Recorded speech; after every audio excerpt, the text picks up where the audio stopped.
.7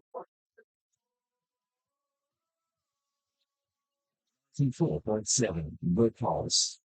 Across Geelong, the Surf Coast and Bellarine Peninsula, welcome to the GDFL Match of the Day, broadcast on the Pulse. Now, here to bring all the action to your radio, our team on 94.7 The Pulse. Well, round 13 action here from Corio, where they are taking on Inverleigh. And it's a very important game for Inverleigh and obviously Corio as well. Past Players Day out here, so they will be wanting to put on a bit of a show for all the past players turning up here this afternoon. Let's hope there's quite a few of them get here to support the club. And as I said, it'll be a good afternoon for them out there. But welcoming also to the box this afternoon, Richard Grubby Creations. Hello, Grubby. You've done it again, you idiot. You've done it. How long are you commentator with me? Yeah, it's long. 12 years? Yeah. And you still get me name wrong. Good on you, Smythe. Yep. Yeah, welcome. Thank you very much, boys. Welcome to all our viewers and all our listeners. And, yeah, we've got a big game out here today in front of the past players. There's a few of them moving in early. I saw a couple of them over there. And I think they'll have a really, really good day out here at Corio. And I hope we do too. I don't know about the weather. They said it's going to rain. I've got this funny feeling it is.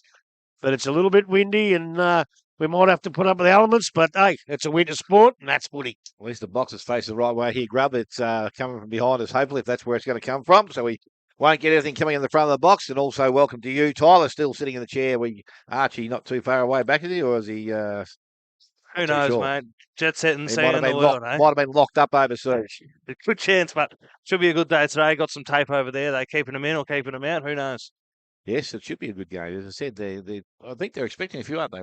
They are, and I tell you what, another unbelievable thing too. I saw Darren Bennett on social media during the week get up and all the gate takings and donations at the gate, which I know I put in. I'm damn sure you probably didn't. No, I did. You did? Yes. What, you found an old 2-bob bit in the car? No, I only had one that left in my wallet. Well, there you go. But that's for the young fellow that was... been there for a while. Yeah, it would have been too. But yeah, a great innovation from Darren Bennett and the Corio Footy Club. And that all that money will go to the young fellow that was... I think that's happening at all home grounds, isn't Yeah, it is, today? yeah. Well, I think Darren got it up and Yep. suggested it to everybody else. So, Yep. you know, I know it won't help. It won't bring the young fella back. It was a tragedy, but it might ease the pain a little bit on the family and all that. So, great. Well done, Darren Bennett. Well done, GDFL clubs. And for all you people who are heading to the grounds now, dig deep in your pocket and throw a few bob in. We had a couple in our league that would cover the same sort of thing, wouldn't they? With the pitch in the middle at Inverleigh, Bannockburn, Winch. Yep. Yes. Would that be it? Yes. No. Sorry? Thompson, East Geelong have both all got turf wickets. well- North Geelong have. Thompson. Anakie would be another, maybe. That'll be a hard wicket. Yep. Look, Thompson. I'm not sure about Thompson, but Belmont, North Geelong, they're major clubs in the GCA. Yeah, probably. Werribee Central's playing the VTCA. Yep. T standing for obviously for turf. Yep. So yeah, Bannockburn, Inverleigh, Anakie, Winch. Yeah, I reckon that'd be the four And country that sides. may well be it. Yep. I'm not sure, but yeah. But I think there's been people out actually having a look at these grounds. You know, some say it's after the horse is bolted, and it probably is. But as I say, we can't bring the young fella back, but maybe they can do something to stop it from happening from anybody else in the Yeah, future. as I said, it's probably grabbing something you don't really expect to happen. As I said, No. we've had it in our system for so long that you don't think anything of it. But I tell you, it reminded me, obviously nothing near as tragic, but it reminded me of Shawnee Lewis one day. I reckon it wasn't covered properly, and as he ran through, he kicked the back of the wicket, and he was out for a long time with some horrific leg injuries. So he never walked properly since. no, so you know, obviously it was nowhere near what's happened out at Epping, but you know, hopefully the way they look at things and the way they dress it all up, the wicket and that now, it will never happen in our competition, in our league. Righto, let's get on to some footy things here this afternoon because as the season draws toward a close, it is getting even more and more important that some of these results and who can win and what they can do to make the top 5. And I grabbed that you spent a bit of time on it. I was going to, but I knew you'd do it, so I thought I'd just sit back and relax and take it out. But the Bannockburn Tigers are at home this afternoon. They take on Werribee, and if you're going to get Werribee, what a great day to get them. It'll be the time to get them. I know they struggled with about 7 blokes out last week, and it was still a fantastic game to watch down at Werribee versus Winch. But today out of Bannockburn, they've lost a couple more. If you include the fella from that flies in, young Marshall, I think you're looking at probably 10 that you would select in your final side. So, look, I don't think any side in the Geelong district or any other comp can have 10 out of their best 22 out and actually go out and win the game. So, it's just so hard. And Bannockburn, well, they weren't too good last week, actually. They got beat by a depleted North Geelong by 11 points. Gin, again, he's been a fantastic player. He'll be up there for Ruckman in the team of the year, along with probably Brock Carter. But Jervis was good. Battaglia, or Battaglia, I should say, kicked 3, and Big Henry Hawker kicked 3. They're sitting 7 and 5, 138%. They're battling away. There's still a real chance to make the finals. And I think when sides get Werribee the form they're in, they go, they might put that down as a loss. This could be a bonus for the Country Tigers because I just think they can win that today. Werribee, we saw them last week. I think Callis was okay. Camilleri was good. Stone, Crennan. Houlihan kicked 3, and they lost by 2 points. A lot of players out. And look, normally you make excuses like this. It's not really an excuse. I think their big hope is just that they'll get them back in the next few weeks. Well, they know they are coming back. Well, they know the ones overseas are coming back. Another thing. Yeah, Linehan Cunningham got concussion, so he'll be out for this week and probably next. Yep. And hopefully, actually, might be one less. Max Ryan may play today. He was selected. He may play today. But it goes to a bit of an effect because in the seconds, you got one of the assistant coaches playing. The young bloke, the red-headed young bloke that come in here and done Yep. He's playing. Reece Prismal's named in the centre in the 2s. Oh, jeez. So, and in the 3rds, I don't know how they went last night, the 3rds, but I think they were looking around the pubs because you get a couple of blokes to play because there's that many out. But, look, it'll still be a pretty good game of footy because Werribee have still got quite a fair few good players in there. But I think I'm going to go for Bannock out there with the injuries, yeah. Tyler, your thoughts on the game? Yeah, I sort of had this game circled as an either way, but if Grubby's not behind his old faithful, it gives you some concerns. And, of course, they're going to be missing Culliver, who could be the first time since he started playing seniors that they've lost him. So that's a big out. But, yeah, and at home, I think Banno might get the chockies.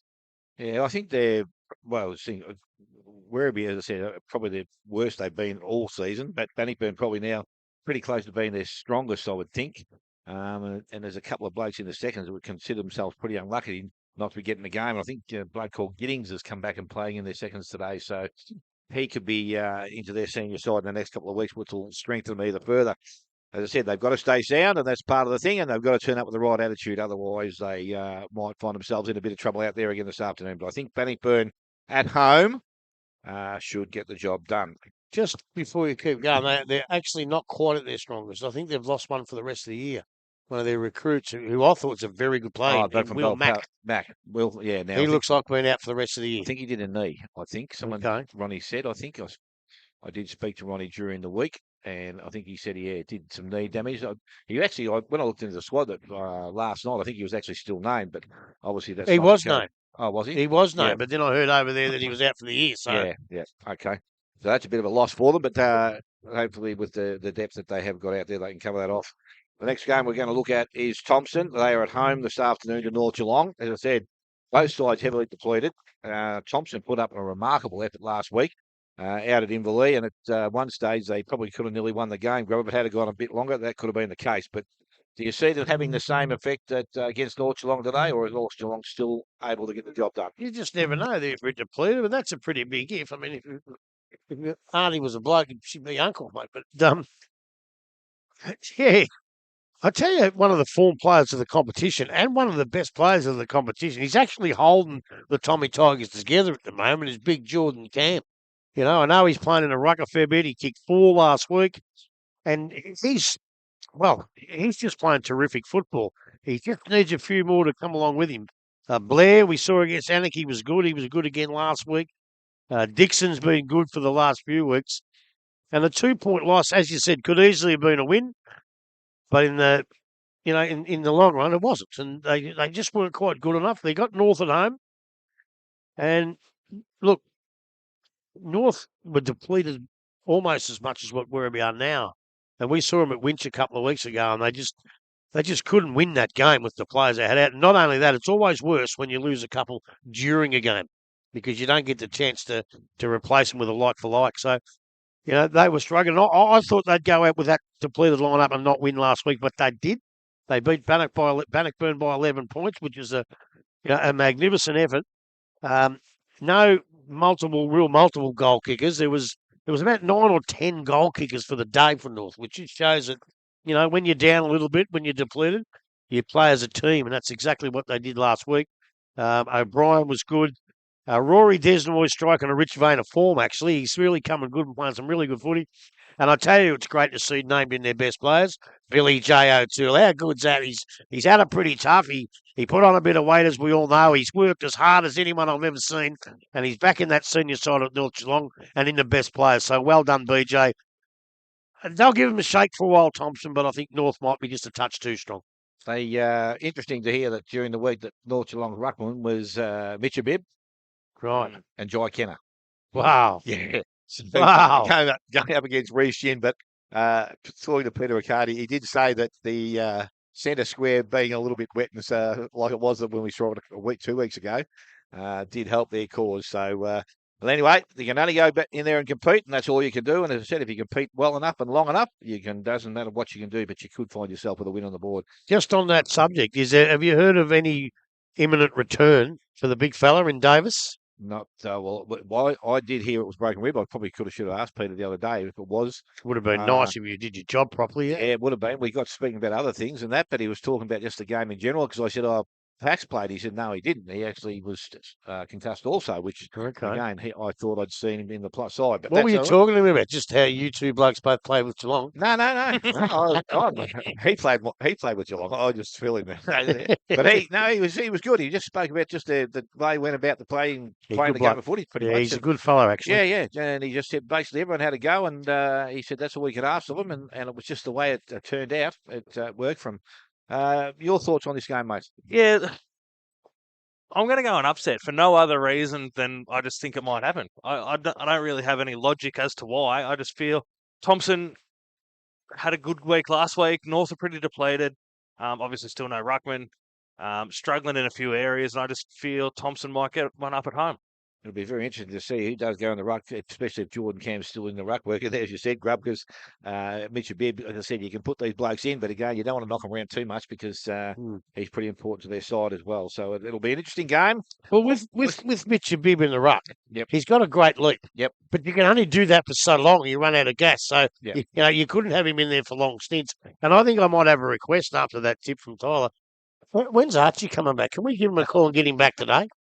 Hope for it. Righto. Probably a game that we could have been going to see this afternoon is the Belmont Lions are at home. They take on Winchelsea, and both sides at the present time travelling very, very well. Who wins this one and why, Grub?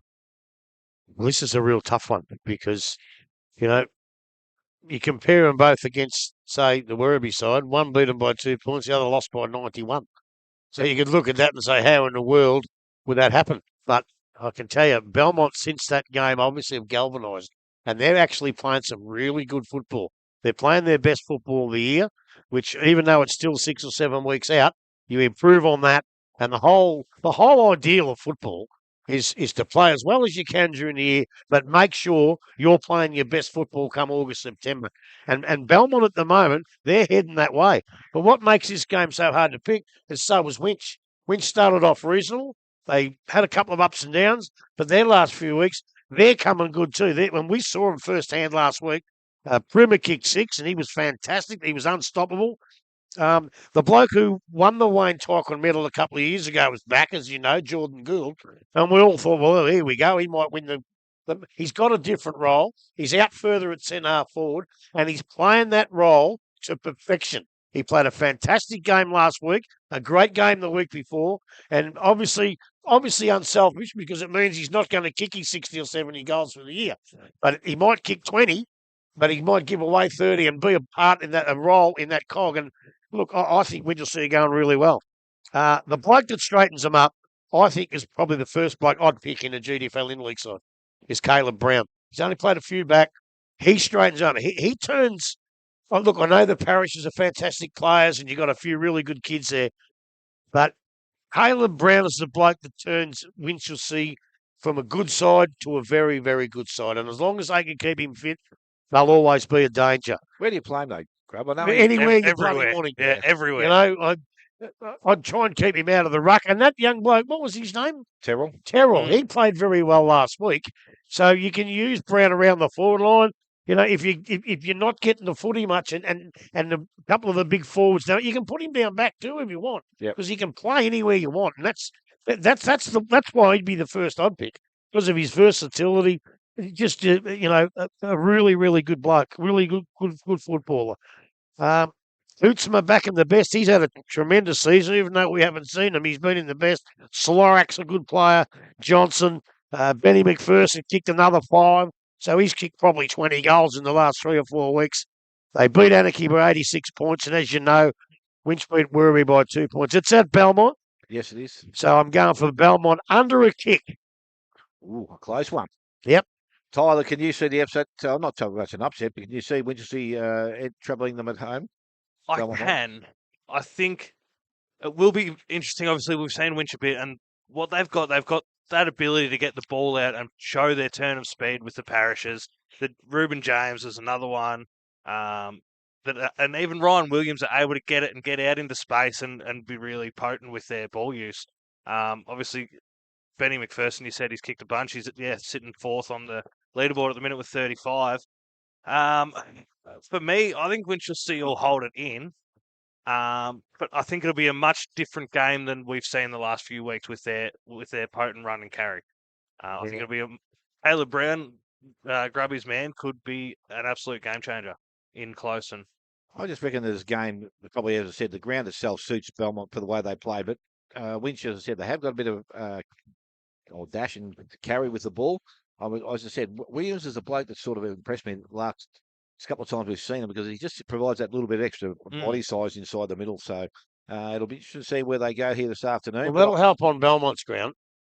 Absolutely will. What won't help is when you ask for your run and your dash to the Parishes and Jameses and runs, nowhere to go. You sometimes run out of room on that little ground.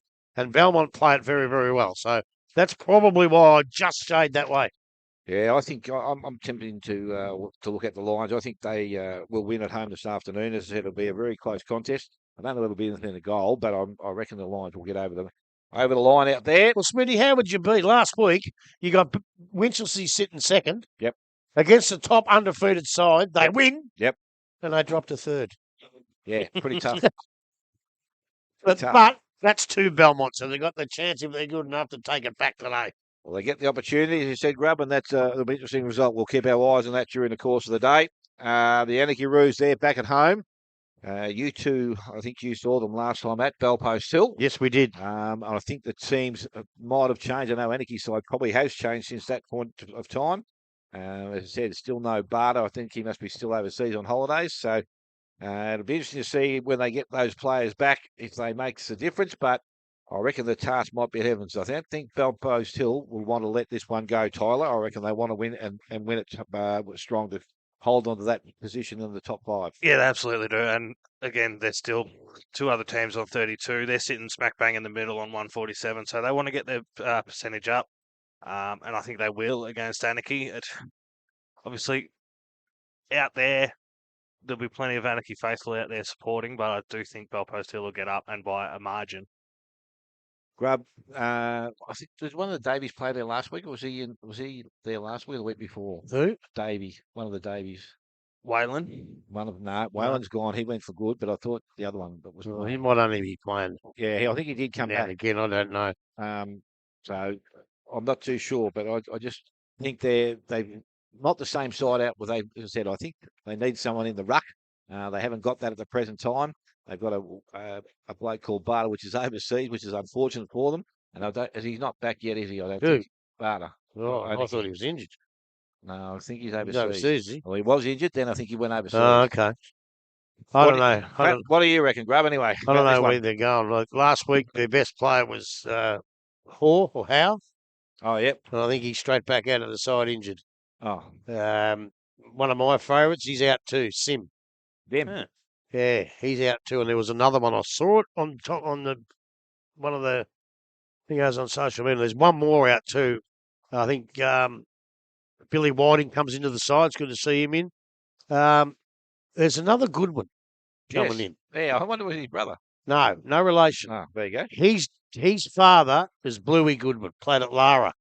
Absolute superstar. Darren Bluey Goodwin, superstar. His son's been, I think, in Queensland for the last 6 years.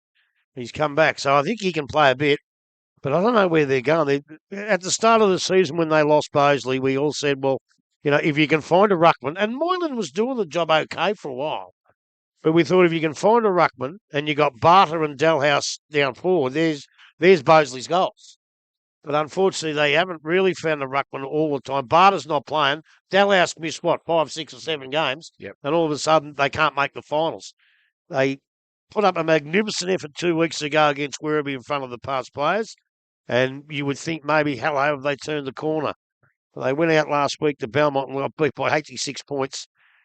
And I think they're going to get beat by even more than that today. I think they're in real trouble at the moment with all their injuries and just what's going on. Belpost Hill, they haven't done much wrong, really. But it's sitting in 5th, 8-4, which is equal third. Hanley.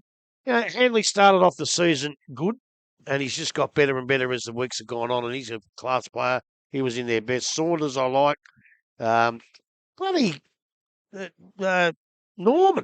Joshy Norman. Yeah, I did see his. Flies in, flies out. And I mean literally in his own plane. Yeah. I'm telling you the truth, Tol. He flies his own plane down here, comes down, runs out last week and kicks 7. What's going on there? I don't. He's found a rare form there, Grub. Oh, Might be the secret. Well, every time he comes down, he gets in their best. So I wonder what happens comes finals. Can he string a couple of the other come finals? They might need him. But they beat the Giants last week by 97 points. And there's a special mention to one of our favourites here in the box, in Cozzy Costello. A couple of weeks ago, he broke the all-time record of goals for Belpost Hill. And that in itself is a great feat because he did it past one of the absolute superstars of goal kicking in Belpost Hill, Justin Tarr. Oh, I was just going to say, was it Tari or I was actually thinking Jovanovic, but he wouldn't have been there long enough. No, not long enough. Yeah, not long enough. But Tari held the record. But I tell you what, I bet you he's kicked more finals goals than most people because that's when he kicked all his goals. Tari, don't you worry about that. But also with Cozzy, I think today he runs out for the 150th time. So 150 games.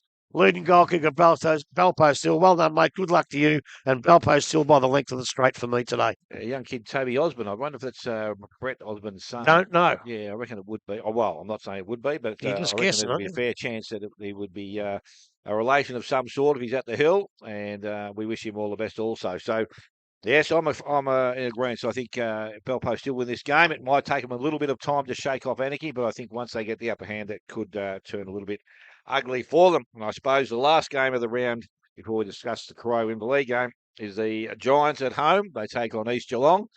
And you wouldn't think that East Geelong would have too much trouble getting over the top there, Grub. No, they'll win by a hell of a lot.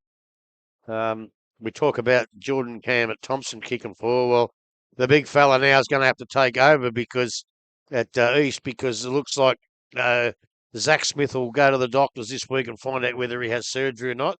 If it is, he's the year. If he's not, well, probably I don't know how long he'll miss then. But the big Izzard, he kicked 8 last week and he's turned the corner a bit. We need him to do that. McLean was really good, and it's good to see Benny Crombie in the best players because he's a ripping kid too.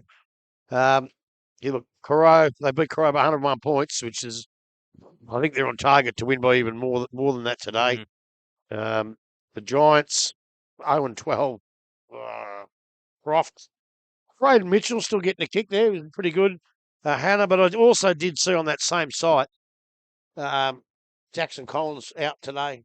Oh. And I think there was a couple others who were in their best, and they just go from bad to worse.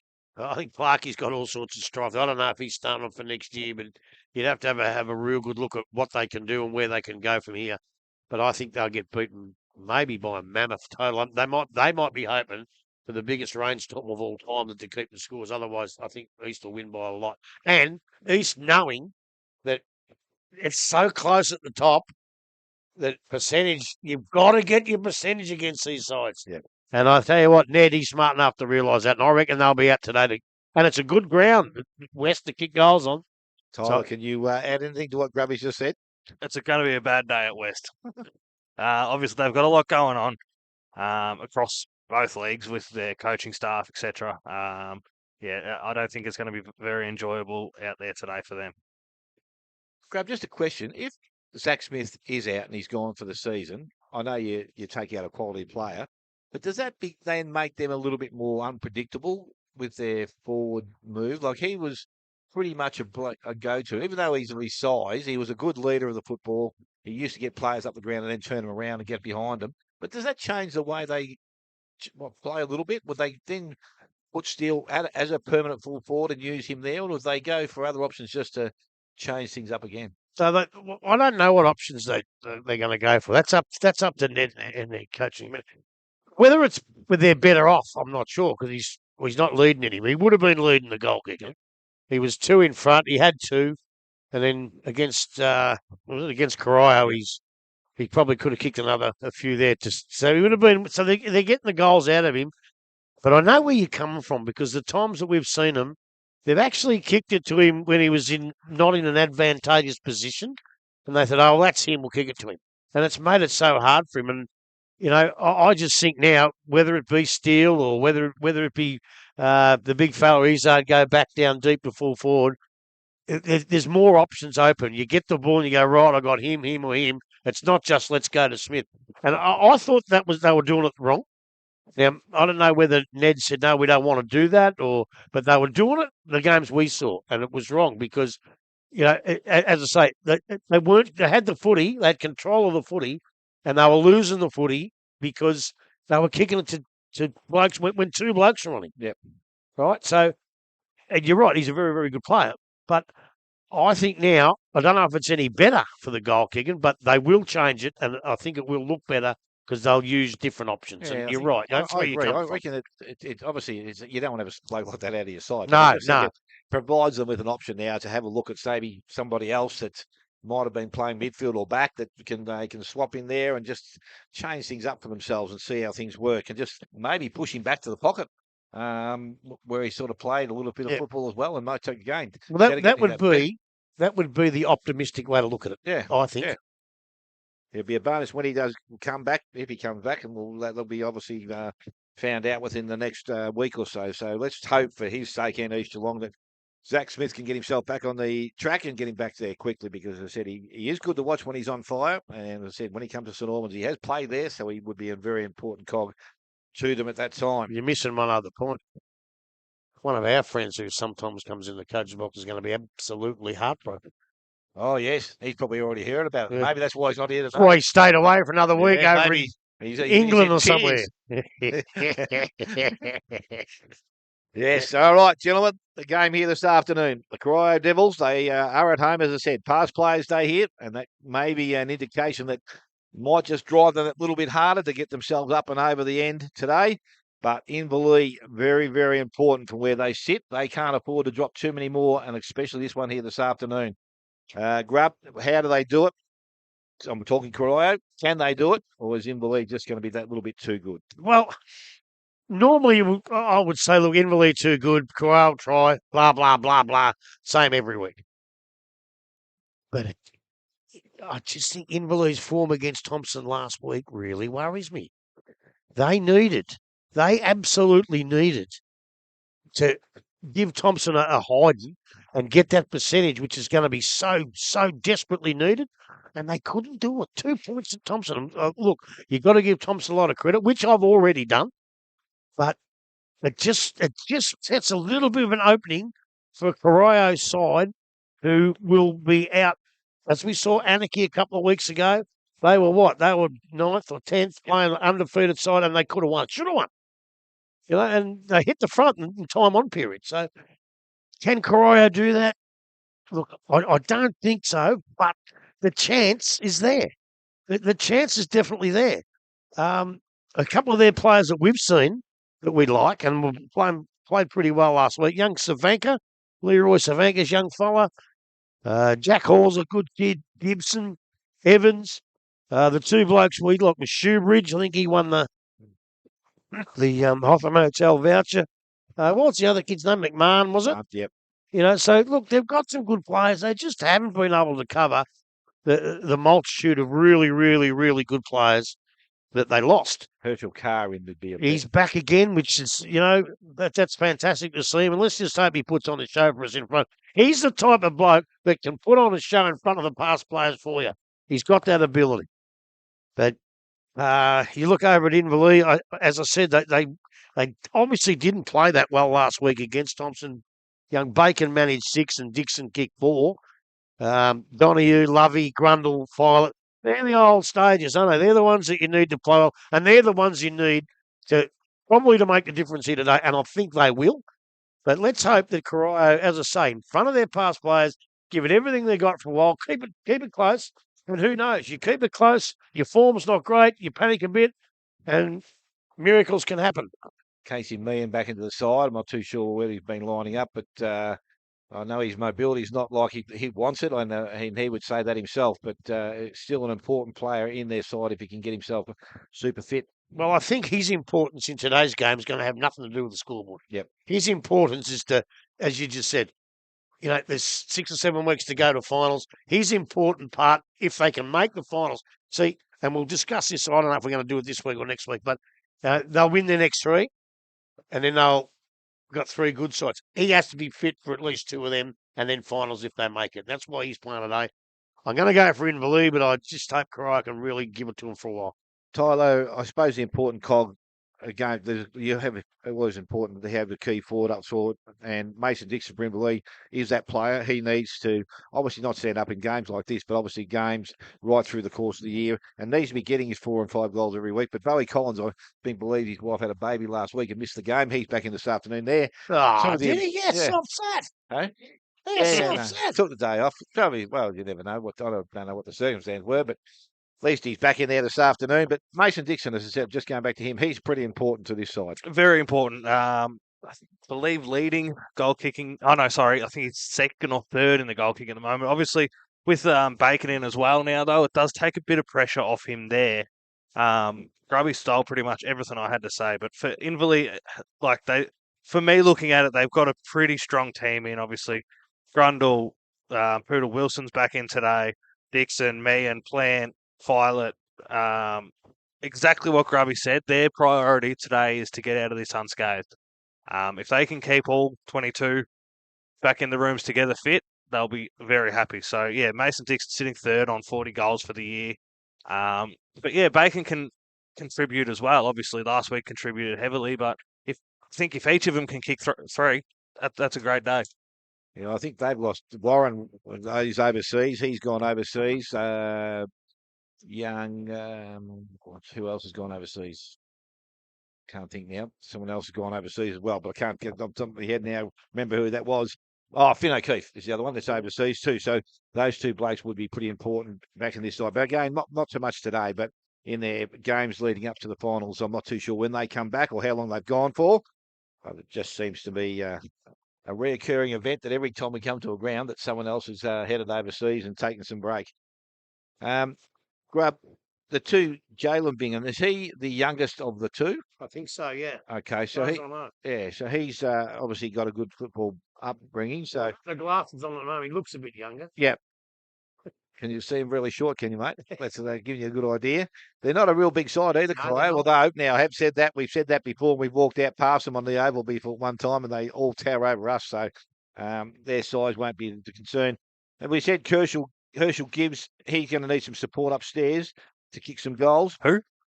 Herschel Carr. I said Herschel Gibbs, yeah. Herschel Gibbs. You bloody Gibbs. You've got to be joking, you idiot. You have got to be joking. No, I'm not. I meant to say. No, shut up. Oh, my God. Herschel Carr needs some support up forward. Is there anyone that can help him out? Brox Evanka, as he said, he's been playing off the half back line, though, around the midfield, hasn't he? From what we saw, yeah. I don't know how the last few weeks, but and I think when I watched the video, young Jack Hall was in the middle and down back a lot, taking the kick out. So you don't think so. But I tell you who did start off in the pocket and kicked a nice early goal was Shoebridge. Started in the pocket last week or the week before against Bell Post by the looks of it. There's no commentary on it, which is probably a good thing after Herschel Gibbs. But But yeah, he might spend a little bit of time down there. But hey, let's face it, if this bloke in front of the past players does the best he can, he don't need any help. We've seen him kick 10 here against Werribee in a losing side. It was the past players last year, wasn't Yeah, it? he don't need no help, mate. If he's on song, don't you worry about that. Now someone else has got hold of me now. It's in the same thing. Wagon. Wagons, good on you, Wagon. Wagon's listening to us, so that's all right. We'll be able to keep in contact with him during the course of the day. Righto. Where are we at? We're actually, both sides are out in the ground. Look, we might go back to the studio and just take a very short break before they start this game here this afternoon. You're listening to 94.7 The Pulse, your home, local football.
Back, as I said, toss has just been taken in the middle of the ground, and I didn't actually see who won the toss, so I can't tell you which way either side is going at this stage. But Grub, your third team or your team, have you got the umpires there for us today, this afternoon? I certainly have. I certainly have, and I'm actually gobsmacked.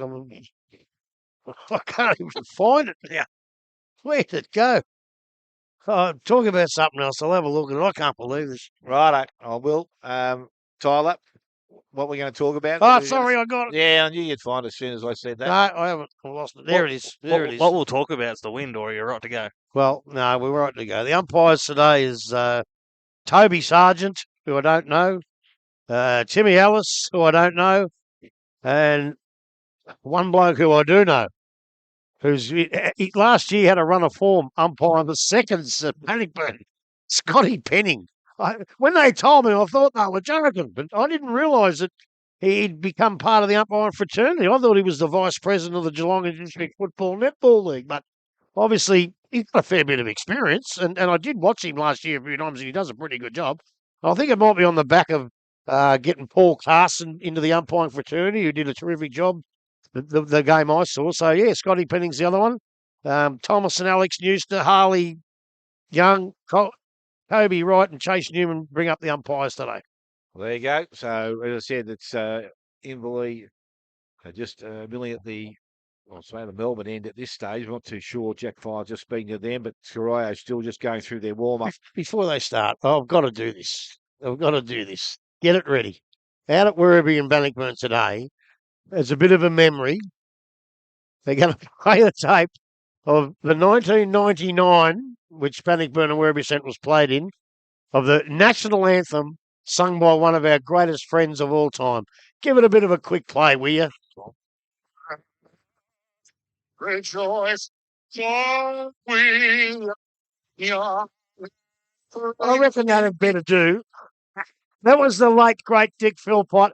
By crikeys, I miss that big mongrel. I miss him so much. Don't miss his singing. And I don't miss his singing. And you wouldn't believe it, the following year, he was replaced by a local school brass band who did a better job. I always told him that, and he was never happy. But yeah, just a bit of a memory of the late, great Dick Philpott. Yes, as I said, there's some things that will never be forgotten, and that will be one that will be etched in time. That one, Jeez, he copped some over that. And you know what? He loved every minute of it. Now, just looking at the way that's set up, I'd say Inverleigh are going to be kicking to the Geelong end and Corio to the Melbourne end. Werribee end. Werribee end. Which, where it's by the way, it's sunny and 30. I know. 28 and sunny when I left. And I think there's a fair big of a wind advantage going to the right-hand side, down to the Geelong end. I don't know if you can see that flagpole over there, but it's about to fall over. Yeah, that way. The flag's blown off it, and the flagpole's nearly gone with it. So that's got to be the way the wind's going, surely. Oh, it's about to start here this afternoon. The banker on a wing. Is that a wing, or do they just run anywhere after it bounces? It looks like that's where it is.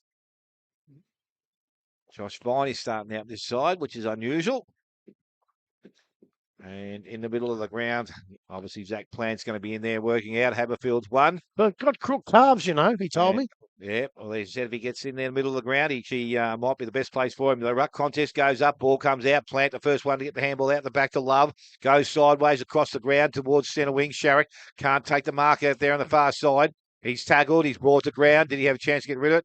Umpire Penning said no, he did not. Well, that's 1 out of 1, Scotty. Good decision. He's done well, Grub. He'll be right in his case this afternoon, I can tell you that. No. Everyone gets a fair go off me. That's exactly right. Ball this time up. Both players, Wilson maybe had the second go. Ball comes to ground, picked up by Mays. Quick kick into the half-forward line.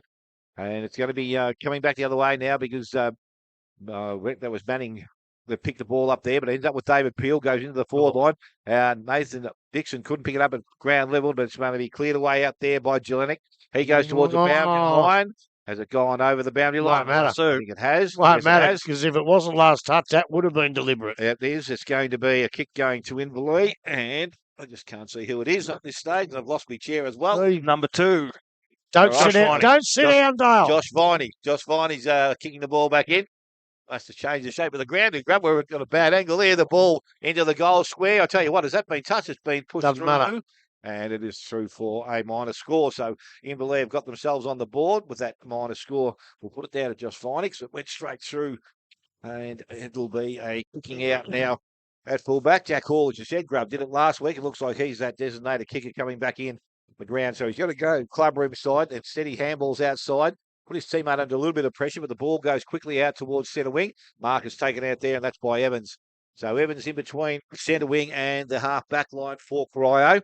Club room side, as we said, looking at some options. He comes across the ground. That'll be okay. And he finds Waldron there, who's got the ball. And again, his short kick up the ground. Probably didn't hit its target, but it's been made good. Handball from Green comes out the back. They transfer a player across the ground now. Kick had to be good. Ball hits the ground. Nicely done there by Bacon. The ball is now taken away. Runs and carries. Has his second bounce. And sorry, it's Carla that no, it was Bacon that goes into their forward line. Kick wasn't great. Now, I reckon that's come off the boot now. The bounce of the full, hasn't it? It looks like to me, yeah. So another free kick will take place. So the ball now will be in that forward pocket area. Similar position to last, and I'm not too sure who's got the ball this time. Although it looks like it's going to be a throw-in, is it? Yes. Must have bounced. It's going to throw it in. Yep, must have bounced. Yeah, it must have been just inside the field of play. Grundle doing the ruck work now down there on the forward line. He's up against Green. Green gets the ball down, goes towards Hall. He picks it up. Got a handball out the back. Savanka got the handball over the top. Now they kick the ball in towards centre wing. Coming out the ball was Donahue. Read it nicely. Couldn't take the mark though. Ball out the back towards Condy. A little quick kick into the forward line through the hands. Picked up out there by Mays. Oh, Maisie! yeah, that's it. That's one of Maisie's specialties there. Oh, I think he was just gone that time. I don't think he even staged that one. So he's got a free kick and within range, and Nathan Mays can go back and look at his first goal and Inverleigh's first goal this afternoon.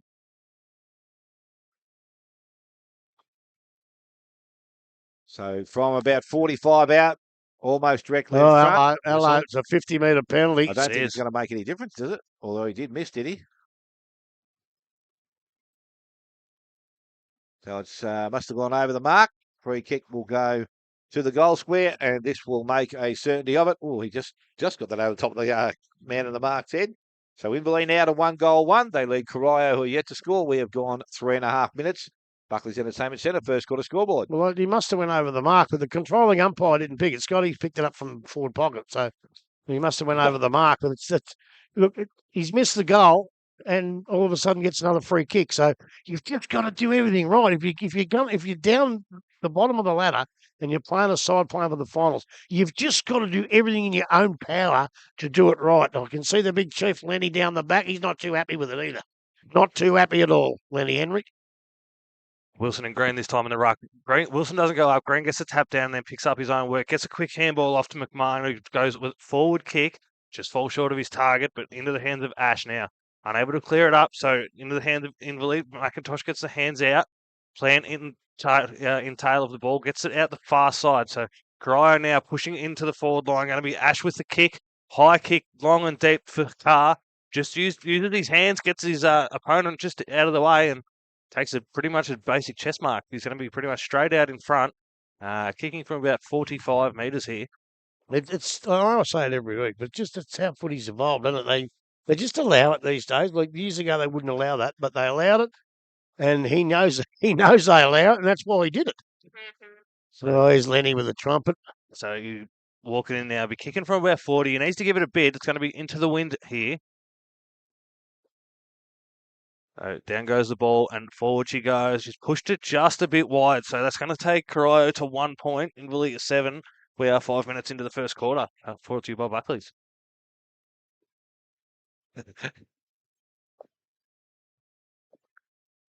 So the ball kicks out long. It's a nice kick too. It's found Viney right nearly almost in the middle of the ground. Another short kick goes out towards centre wing. Sharrock out there, didn't take the mark, went back after it. Hall on his back there. It's going to be cleared away up there and cleared away. I reckon that's Bingham. Goes back into the middle of the ground. Went looking for Manning Stratton. Couldn't find him. Kicked off the ground by McMahon. Ball now through the middle of the ground. They work as that forward. This is Gibson going into their forward line. Violet didn't take the mark now at ground level. Puts himself under a bit of pressure. Got the handball out. Again, Corio with some numbers around the contest. Picked up and kicked forward there by Evans to the goal square. Herschel Carr got a hand on it but couldn't control it. It rolls through for another minor score. So 2 behinds now, Corio. They trail Inverleigh on 1-1-7, and the ball is brought in quickly. Ends up with McIntosh in the back pocket. Kicks long out towards centre wing. This time Sharrock out in space. That's the third one he's put down. I'm not too sure he's got glue or a bit of oil on the hand. Picked up there by Casey Meehan into the forward line again. Kick not great, and it's going to be intercepted. Ball comes back into the middle of the ground. That's okay. Manning Stratton sneaks in front, and he takes the mark. Little kick further upfield. Kick again, not quite hitting the target. Comes back. Savanka was over it. Couldn't pick the ball up. It's going to now it's ground level. Tackle laid. Umpire said no poor opportunity with that ball coming out of there. Smithy, I'm not sure that was Bingham. Wasn't it? Out there. Oh, it might be. It looks like both of them right here. Yeah. Well, There must be a third brother. I think it was Walden. Might have made that out there, was it? They're going to have 50 kicks, these blokes, today. Ball comes out, goes towards Hammerfield. Hammerfield got the handball outside, went back towards Plant on the left boot, drives it long into their forward line. He's gone deep, probably too deep, and the ball has gone out of bounds. And a free kick going Corio's way. It's dark in there, Tyler. Where's our lights? Too soon, Grub. Anakie now from that full back position decides to run and carry with a little bit of space, goes low and flat to the just short of centre wing, picked out there by Gibson. And ball goes over the boundary line. So we'll have a throw in which will take place. We're 7 minutes in. It is Corio 2 behinds. Inverleigh on 1-1-7. Yeah, so right in front of the past players out here. The big fellas, Wilson and Green, will go into it. Up they go now. Wilson gets the tap, just taps it in front of him. No one can pick it up. Bounces towards the boundary line. I reckon it might go again. And the umpire says, no, I'll ball it up. It hasn't gone over, but we can't get it out. 1-1-7 to 2 straight points. On the wing half forward position, Inverleigh end of the ground. Umpire throws it up. Up they go. Green gets the tap out this time. Comes out, gets forced out of the pack. All over these blokes. They've had 4 or 5 blokes trying to pick it up. No one can do so. It's now picked up. The Corio defence come out very, very well now. And it gets put over. Here's Andy Barrett now. Gets put over towards the half. Back flank has gone across the goal. Very, very dangerous. Almost gets a tap out. Comes back over to Savanka. Savanka, his teammate kicks it off the ground beautifully. Goes out now towards the Corio defence. And Mark, maybe after the kick, I think that's Cooper Shoebridge. Plenty of it, Corio. Just that last kick going into their forward line just needs to freshen them up. But it's that better kick. Well done. Mark has been taken out there. So Corio with an opportunity to go back and shoot for goal. Is Shoebridge, is it? I'm not too sure. I thought it's not Gibson. Gibson or Roberts. It is Shoebridge. It is Shoebridge, yeah, it is. So we saw him early in the season. He was a good user of the ball. Well, as I said, he won the Hotham Hotel voucher for the Player of the Day. That was against West, wasn't it? Yes, it was at West. So now he comes in. An important kick here at goal. He's got the distance. No, he hasn't. It's going to land in the square. Players put a good spoil on, kicked round the body, and it is offline through for a score. They needed that. From Blackney. So now Corio to 3 straight behinds. Inverleigh 1-1-7. And we've gone 12 minutes. Buckley's Entertainment Centre first quarter scoreboard. He's a lot bigger than I thought he was out in the ground. They are big lads. Yeah. Yeah. When you stand up beside them, Grub, they don't look too big in here. But No. So Jack Pilot's going again, kicking the ball in. He's going to go straight down the middle of the ground, and that's where he's gone towards Grundle. Ball gets out the back, man's there, can't take clean possession. Working hard. The ball now is picked up there by Mays. Steps around one, kicks back into the forward line. He's going to bounce in between players. It bounces over the top now. Bacon's there. Wanted to give the handball. Decided to go himself at goal. And he is offline. Yum. And 1-2 now to Inverleigh. 3 behinds to Corio. Ball in very, very quickly. Again, it's not going to come out too far because David Peel has taken a mark. Was going to swing and go quickly, but he's looking for some options down the ground now. Mason Dixon looks like to ask the ball to go long. Peel loads up, goes long, and puts it through for another minor score. So both sides struggling to hit the main scoreboard now. Inverleigh now to 1-3. 3 behinds Corio, and it's gone just on 13 minutes. So the ball now comes out, and it's going to be into the hands of Lubke. He goes short along the boundary line. I think it stayed in the middle, or stayed in line. Goes back into the middle of the ground. Kefai's got the ball now. He takes off, runs, carries. Wants to kick it straight down the middle of the ground. Player slipped down the field. Filet was able to clean up. Long handball goes back outside, out towards Slatter. Goes back inside by hand. Missed the target there. Bingham was there. He couldn't pick it up. Kefai did, though. Another chance to go forward. That's a nice. Oh, I thought it was going to be a nice way to kick. It's been intercepted there by Love into the hands. And back to him now, and he goes outside, looking towards Donahue. Step. Kicks quickly to the forward line. Meehan in front. Ball bounces. Runs back towards the boundary line. Corio will be happy enough to see it over. They've done nicely there. And a ball up will take place, or a throw-in will take place. 25 around from the Inverleigh goal. And at this stage, they've been able to hold up pretty nicely. 1-3-9 to Inverleigh. 3 behinds Corio.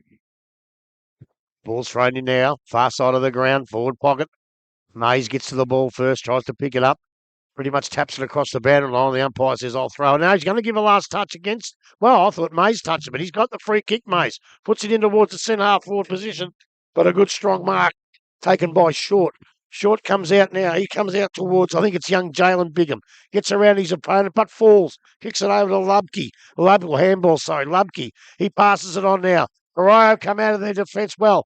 Holds on for a long time was McMahon. Tries to get it back, but they buggered that up. No, I haven't. McMahon's back in there. And Love picks the ball up beautifully over to Condi. He goes backwards to gain ground, and it goes back to Love again on the right boot. He puts it over towards Bowie Collins. Couldn't quite take the mark. Goes over towards McMahon again. He's in the thick of things, McMahon. Up they go. No one can take the mark. Almost on you. Manning Stratton comes through and couldn't pick it up. And Love on the left boot puts it back towards the centre position. The Corio, magnificent football there by young Isaiah Bigham. Puts it down towards his teammate, but is well beaten in that occasion. The Inverleigh defence come out up towards the centre half forward position. A little bit of a hands in the back. No, play on's the call. It's going to be a mark to Corio. And they put it out towards the half-forward flank now. Punched away by the Inverleigh defence as Love comes through. He's had about 5 touches in 5 minutes. Love puts it up towards the big forward line, and Dixon was up there almost to make the mark, but couldn't quite take it. Out they come down in Jelinek. He puts it up towards the wing position in for Corio. It turns out to be a one-hander there. Was that Poodle, wasn't it? One-hander, puts it over the top. Oh, that's a magnificent kick. That goes over to Slatter. He's about going to kick from just inside 50, outside 50. It's a great kick. A magnificent kick. Decided not to go for the goals, and I think that might be the great Dalton Grundle.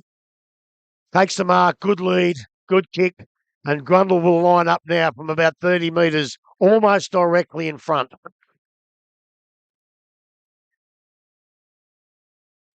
Grundle comes in now. Oh, it's a kick, but it's going to come back. It's almost come back. I think it's come back enough by the looks. It never looked like it until the wind brought it back. And that Inverleigh move now on to 2-3-15. And they lead Corio 3 points. And I'm betting it's the Buckley's Entertainment scoreboard. That is correct, Grub. You're right on the money. That's a strange one. That never looked like it was going. And then just come back. The wind's brought it back. That's a little issue with his kicking last week, but he was talking to his dad during the week, and he said he had a little bit of trouble. But that was a good way to start this afternoon. Well, I tell you what, he must have been talking to his mum because his dad couldn't help him. It's 2 non-convincing goals I at think that he'd end. show him how to down a stubby, maybe. I don't know. So we are back in the middle of the game. This time, Ruckman go at it. Just over the top. It's Wilson. Wets the ball down. Went to Kefai. Couldn't take it cleanly. Inverleigh now with some numbers around the contest. Over the Haberfield. Over the top. Ends up and out the far side. Viney picks up. Looks back into the middle to Wilson. He takes it. Well, he thought he took the mark, but Love was there to clean up his work. Into the hands of Condi. Comes outside. And the mark will be taken out here by Sharrock. So Sharrock now just the attacking side of the centre, goes across the ground towards centre half forward. Kick wasn't towards Casey Mead or didn't advantage him in any way. Now, there's been a throw, said the umpire. I'm not too sure whether that was the case. Tell you what, they're not happy about it either. Nah, I don't know what it was called for, but if that was the case, that wasn't correct. But anyway, the ball from Meehan goes into the forward line. Good work, Joel, I think. Oh, No, that's not a that's not a free kick. Could have been. What? No. You're allowed to jump at the ball. Yeah, but I don't think the ball was there. I think he came into him before the ball got there. Nah. I watched the replay. If anything, it could have been interference. I'm trying to stick up from Smithy. He hit the player with his body with 2 hands up at the ball. Yeah, but he didn't have the ball. But He did. yeah, he did. You've got to go for the ball. You can't go for the player.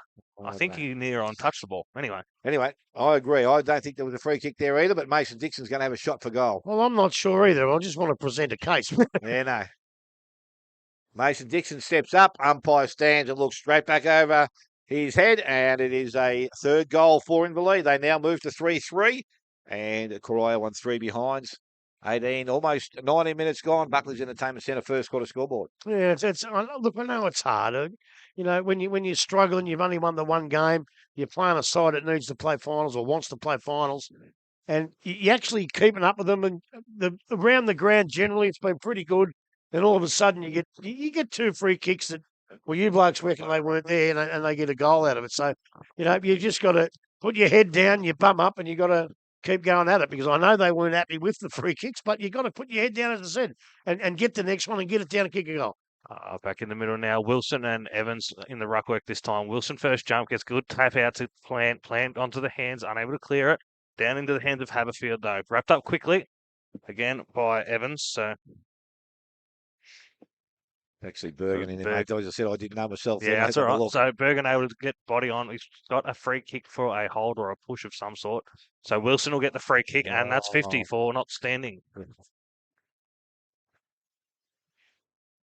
And Bergen will be upset about that because he was trying to get back to be the next man to fill that hole. Midfielder didn't take the mark, so it's a stand infringement. That's another rule that shouldn't be in our comp. Shouldn't be in any. I reckon that one was actually for comments made to the umpire. Oh, was it? Well, I was going to say, I didn't think Poodle had actually picked the ball up. No. So do you have to stand that early? But, mate, if it's that, then the discipline's got to improve. In he comes, pushes it a bit wide. He got away with it. Did get away with it. So that'll take Inverleigh to 3 goals, 4-22. Corio, 0 goals, 3. 20 minutes into the first quarter, brought to you by Buckley's. We'll have Jack Hall from Corio bringing this ball out now. So coming out in front of the pass players on that far side. Short kick and hits his target. So sitting about 25 metres out. It's going to come back inside now to Evans. Evans with the mark. So reassessing where he wants to go. Well, they're back to where they started from. They are, and nowhere to go at this point. So he takes the man on, goes for a quick run, and then goes up the far side. Safai, the target there, and punched out of bounds over that side. 21 minutes. I think you just try and tie it up against the win and try not to let them score again. So ball in this time, Green and Wilson again. Wilson wanted a free kick, so Manning Stratton able to get the ball there and get the kick not smothered though. So back now into the hands of Evans. Evans handballs into the Inverleigh hands and over the top. Good kick into Mann. Able to fall into that little gap there. So Mann's got the ball. He'll be lining up by the looks of it. He's going to be kicking from about 50 metres. Slight angle. This is the one they didn't want. 3 goals against the wind was good, but this is the one they didn't want. So without being biased, let's hope he bloody misses it.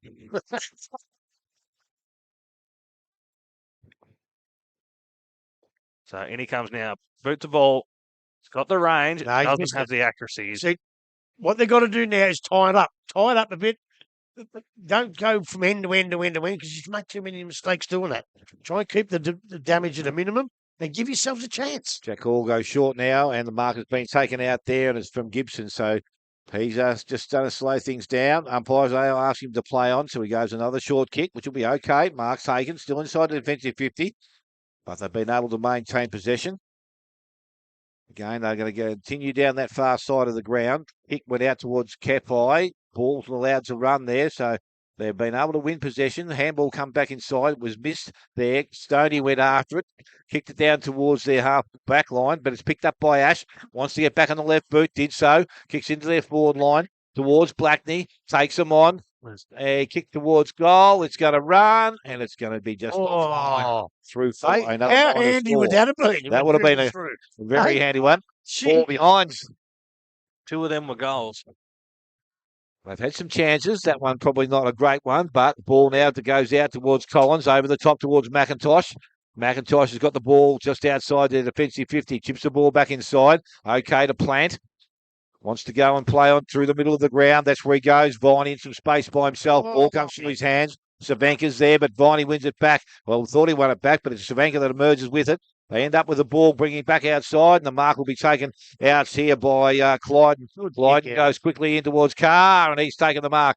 I reckon just outside range here. He's going to swing and go quickly, though, into towards the pocket. Player out the back. Stoney getting back, but the mark has been taken out there, and it's Herkus Quince.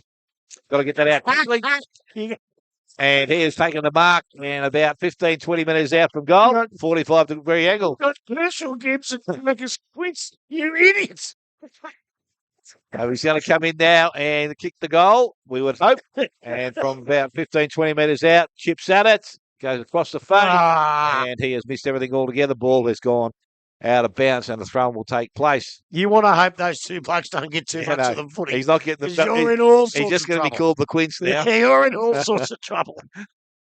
But the good thing is, hold it in there. Green ball down the front of the contest, picked up out there, and it's going to be moved away from the back line by Love. Love goes outside towards centre wing in front. Mark not taken by Short, cleaned up by Mays. Mays gives a handball across to Slatter, goes into the middle of the ground. A bit too much on the kick there. Ball gets out the back. Now going to be kicked across the ground. Savanka's going to lead in the race for the ball. Has to pick the ball up. They're going to keep it in. No, he won't. No, said the umpire. And a ball in will take place right in front of us. This bloke's been sitting here too long. The change should have been made, or should have got him off earlier. Wasn't happy about it either, was he? No. You don't stand there for too long. In comes the boundary umpire now. Wilson and Green in ruck. He's done a good job, Green. He goes over the top of the both of them, but no. Green hooks it out of the ruck and gets a kick up towards the half-forward position. Picked up. Oh, it's a funny old kick. It's coming towards the boundary line. And Savanka takes a nice mark. Well judged, Savanka. He's on the true wing position for Corio. Someone else left to take over, I can't see. Went towards Carr. He couldn't take possession of the ball. Stoney's now had and hands and knees. He loses possession of it. The ball's tipped back into the middle of the ground. Green, a good interception once again. Picked up by McMahon. Stops and looks and goes into the forward line. That's good use. Mark wasn't taken, though. Herschel... Carr had a snap at it, but he didn't get any distance on the ball. Ball 28 out from goal. Players over the contest. Umpire is going to come in and he will ball it up. They just can't buy a goal. They've had plenty of chances down there, and I'll tell you what, to finally get it on our side of the ground, when it goes into that pocket where I can't see, Smithy. So the ball is thrown up about 15 to 20 out. Neither ruckman got a hand on it. Picked up by Love. Tried to get through the contest. Ooh, umpire said he picked it up and put it down. And a free kick is going to go to Corio. And it looks like Roberts is going to be the recipient of it. A late opportunity here for them to kick a goal. 26 minutes have gone past. Look, they've kicked 4 points. They've had a chance in the last 5 minutes to kick a goal. He just has to kick one, this kid. This young Roberts, he has to kick this for him. Just take your time. Take your full 30 seconds, son. We get a good look at it from where we sit here. So we're right behind the flight of the ball. Steps in, kicks that shot. Has gone straight through the middle. And Corio have their first. Roberts gets it. And Corio now to 1-4. Inverleigh at 3-5. Buckley's Entertainment Centre scoreboard. We have gone almost 27 minutes. God, they had a bloke in the goal square that couldn't quite mark it. They dropped another mark. Some great defence, obviously, as well. But they did the right thing by holding the ball in there. And when they did get it out in Inverleigh, I forget, there might have been young Short, who's played a ripping game, just couldn't quite hold the mark. Otherwise, it would have been back in there again. So, maybe I sound a little bit biased saying, you want them to kick a goal after all that hard work and desperation, and well done. And they moved, as you said, 1-4-10 to 3-5-23. And playing quite well as well. They're playing great footy. They deserve a higher score than they've got at the minute. Well, yeah, but against the win, maybe they got enough to show us something in the second quarter. So we're back in the middle now. Wilson and Green will be the two big men. Up they go this time. Wilson with the tap down the back, unable to be cleared. So wrapped up quickly. Meehan with the tag, but able to be cleared now by McMahon, forward for Corio. So into the forward 50 and scuffling for the ball. Quick tackles laid up and holding the ball's being paid there. So Jay Blackney with a kick just outside 50 goes far side to that same man again. So Roberts will take his second shot in about a minute here. And this could be a really, really good end for Corio's first quarter. I'm not having a go, but the last two free kicks of Corio got, I don't know if there was prior opportunity on them. The bloke that makes the play going for the ball, I think you've got to give him a bit more of a chance. That's only my opinion. It was wrapped up very quickly, yes. So in comes Roberts now, boot to ball. Umpire hasn't moved very much. The boys are very excited. It's going to take Corio to 2-4-16, Inverleigh 3-5-23. We are 28 minutes into the Buckley's Entertainment first quarter. Well, I tell you what, you can't knock them for not trying this mob. They are giving it everything, and in the last 5 or 6 minutes, they have been the better team on the ground. So Inverleigh have to actually find something here, which I think they will, because they're a good enough side. But Corio, every single bloke on the ground just throwing their body at it. And can they do that for 4 quarters? Well, we're going to find out. But at the moment, at 2-4 to 3-5, they're giving it every shake. So just waiting for that ball now to arrive back in the middle, which it is doing so now. And again, Green and Wilson were doing the ruck work in there. About to be thrown up in the late stages of this first quarter. I think the ball comes out, went to Love. Quick hand went to Wilson, tried to get it further back, but umpires do his head. The siren has sounded. And that was a pretty good finish there for the Corio side, kicking the last 2 goals of the quarter. They move, or will end up 2-4-16. They will trial Inverleigh on 3-5-23. Goal kickers at this stage of the game. The goal kicker for Corio is Roberts with 2, and for Inverleigh, Mays, Grundle, and Dixon all with 1. Take a short break, come back, get some scores from around the grounds. You've been listening to 94.7 The Pulse, your home of local football. Local sporting clubs are at the heart of communities like ours here in Geelong. That's why I love what Geelong Cat's official asset finance partner Morris is doing with the Morris Community Cashback Program. When you settle a loan with Morris and nominate a local sporting club, Morris gives $500 directly back to that club. That funding can help local clubs invest in equipment, facility upgrades, club improvements and junior development programs that benefit the entire community.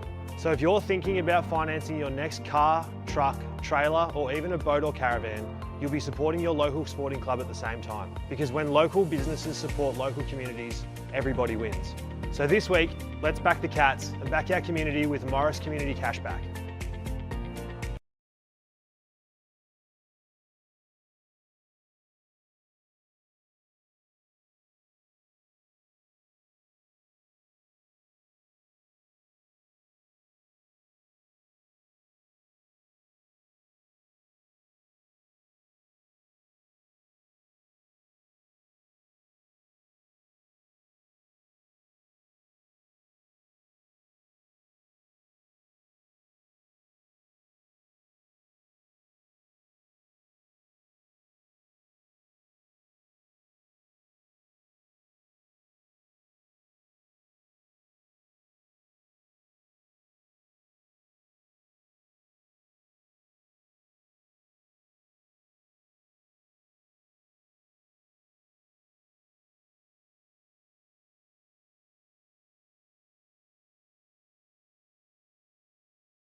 Back at quarter time here this afternoon is Corio, the home side, 2-4-16.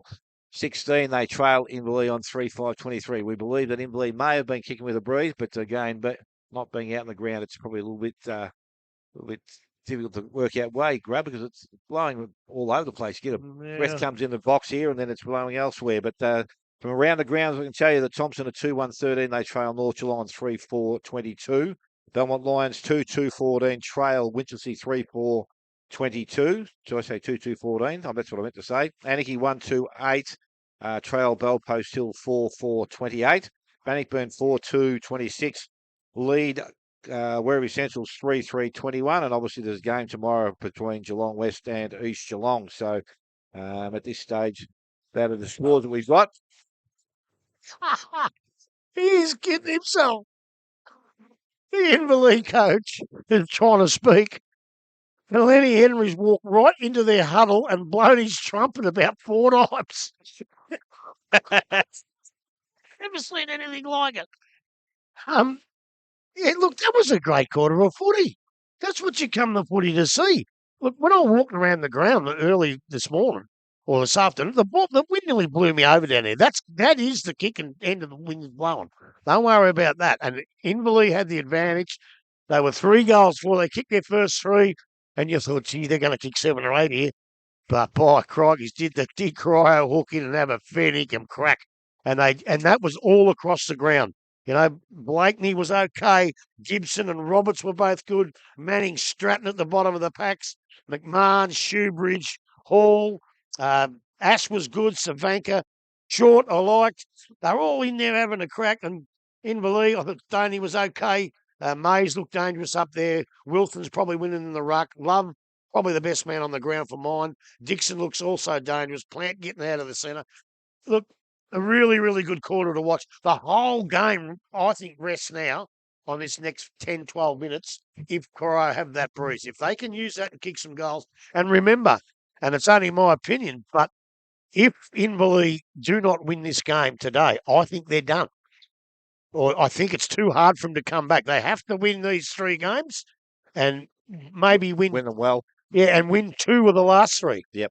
If they lose this one, have to lose. I think they're in big, big trouble if they don't. So they have to dig in and they have to play a lot better footy than they did in the last half of that first quarter. Yeah, they've probably got a little bit of reliance upon other sides winning games too, Grub, just to keep that margin or not letting that margin slip out as well. So well, already 2 games in percentage out of the 5. Yep. So it's interesting for them here this afternoon. They've been okay, but they'll need to do a little bit more in this quarter to get away from Corio. But as I said, Corio hanging there nicely. Second quarter action is about to start with umpire with ball in hand in the middle of the ground. We have Green. He goes up against Luke Wilson. This time Green, maybe Wilson actually had his feet back on the ground when he picked the ball up. There's a throw, says the umpire. And the free kick will go to Plant. So Zach Plant right in the middle of the ground here this afternoon. His kick low and flat, didn't travel too far, but it's going to be picked up out there, cleared away. Corio come back inside. They're going to move the ball across the ground. McMahon put his hands up and then put it down again. And now the ball comes towards centre wing. Again, some work to be done out there. And it's Quince that couldn't pick the ball up. Picked up by McMahon, got the handball over the top. Went back to his teammate there in Roberts. He was tackled, brought to ground. And had no prior opportunity there. Umpire will ask for it back. A throw-in will take place pretty much in front of where we sit here at Corio. Wing position, ball now thrown up. Both ruckmen bring the ball down. Goes towards... Oh, what's going on here?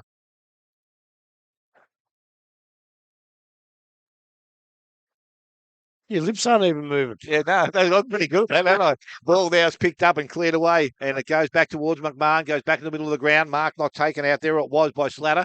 So he's got some options across the ground. He's nice I'll be Jerry G. Yeah, we better kick the ball now, goes out towards his teammate Mays. Forward. The kick wasn't great off the boot, but it's been marked by Grundle. Luck's a bit of a fortune there. I think Tyler's actually temporarily unavailable, and we've got problems here. So I just hope you people at home can hear this properly, and not the way we're hearing it. Because we're hearing it from about a minute ago. 5 minutes later than we're hearing it. Yeah, I don't know what's back going towards centre wing, and the mark has been taken out there. Umpire said it wasn't barked. Gibson, I thought it was paid there. Now at ground level, comes out, picked up there And handball comes out the back, went back towards Slatter once again, into the hands of Plant. Plant goes long, back into the forward line. Mark again, not taken, comes to ground, picked up. Well, it wasn't picked up. Bacon had an opportunity, and it's now going to be a ball up. It looks like it will be. Oh, umpire said he had prior opportunity, dragged it in. So a free kick will go Corio's way. And Wow. I'm just waiting to see who gets off the ground. Gellenic, by the looks of it. He's going to... Trouble. We've got trouble. So Gellenic now, full back position, is now going to kick the ball, goes out towards the half-back line. Oh, player was thrown out of the contest there by Plant. And they now try to work it through Slatter, who's got the ball at ground level again. Umpire said he dragged it in. So there's one tit for tat there, and it's going to go back to Manning Stratton. He chips the ball back inside. Marcus taken there. And the half-back line, so Corio now still hold that possession of the ball. This time a longer kick goes back into their forward line. Roberts, ball gets out the back. McIntosh trapped it nicely. Oh, it did get out the back, though. Picked up there, Shoebridge. Little chip towards the full forward. Cars there, protected the space. Goes back towards goal. Kicks it off the ground. It's into post, I think it did. I saw that last night on television myself. And it's happened here this afternoon. So now... got a free kick card then, too. 2-5 now to the home side. They trail Inverleigh on 3-5, and the ball's been brought back in quickly. Missed by Love, kicked up there by McIntosh. Little kick round the corner was okay. Picked up by Mays, went back towards Love, shrugs the tackle, got the handball away, but again, not clearly enough, said the umpire. Free kick is going to go to Corio, and that will be through Gibson. So Gibson now has the ball, just attacking side of his centre wing. So he now plays on and goes long into their forward line. Mark required, Shoebridge. He's taken on the second grab, and he can go back and he can shoot for goal. So Shoebridge now with a chance to kick his first of the afternoon and a chance to tie things up here early in the second quarter. A handy one here, Smitty. Well, very handy grub. Builds confidence. 25 to 30 out, almost directly in front. Shoebridge chipped back, and he has done that very nicely. He's got his first of the afternoon, the third for Corio. They move to 3-5. Inverleigh also 3-5. 4 minutes gone. Elders Insurance second quarter. I think it just shows young Cooper Shoebridge. I reckon he's played a bit of footy because I reckon he watched Dalton Grundle's kick and realised that the ball was coming back. And he did exactly the same. It was a better kick, but he did exactly the same. And as the ball goes towards that post, and it brought it back almost to the middle of the goal square. So he's learned from what he's seen already today. And that means he's a bit of a student of the game. And everybody else now has to work that out to make sure with this win that you kick goals. Up it goes now. Wilson in ruck, gets a tap out, goes to Collins. Collins picks it up, gets a left boot scruffy kick towards Casey Meehan. He uses his pace to get to the wall, but then overruns it. Comes out of the fence over to McMahon. McMahon with a left foot up towards the wing position for Corio. Donohue's there first. Couldn't quite pick the ball up and taps it over the boundary line. And it's going to be last touch. They said that. Did he say last touch? No, throw in. It's going to say it says no way that's the last touch rule. So the boundary umpire now, he'll throw the ball in right on the wing position, right in front of the past players here at Corio today, who are having a magnificent day. In it comes. Up they go. Oh, it's taken out of the ruck. Picked up there again by Love. Gets a handball backwards. That could be dangerous. Tackled with the ball. Inverleigh trying to get out of it. It goes back to Love. He gets a handball to Donohue. Donohue struggles to pick it up, but then does so and gets a nice handball to Collins. Collins puts it up towards the half-forward flank for Inverleigh. No one can take the mark. The ball hits the deck. In they come hard. The Corio defence stands firm. Couldn't quite pick it up. Gets it taken away from him, the boy. Umpire says play on, and so it should be. It's scrambly, but it's good to watch. Hall gets his left foot into it. He's looking for the big fella in green who can't quite get there. Now Wilson comes in and gets a little right boot. Goes in towards the centre half forward position for Inverleigh. It's picked up there. Oh, shocking kick. And Corio lived to see another day as he kicks it out towards Evans. Evans has been pretty good. Gets onto his right boot now. He was going to have a bit of a run first. He runs about 10 metres. Kicks it up over the head. Geez, I tell you what, that would have been dangerous to Roberts. But now it comes back out to Love for Inverleigh. Love puts it up towards the centre of the ground. Oh, he's played on the boy and would be caught holding the ball. He's let it go. It's picked up there. Over from Corio, down the ground to Carr. He was looking for Herschel, and he found him. 30 metres out on a slight angle, and Corio have the chance to hit the front in the match of the day. Herschel Carr.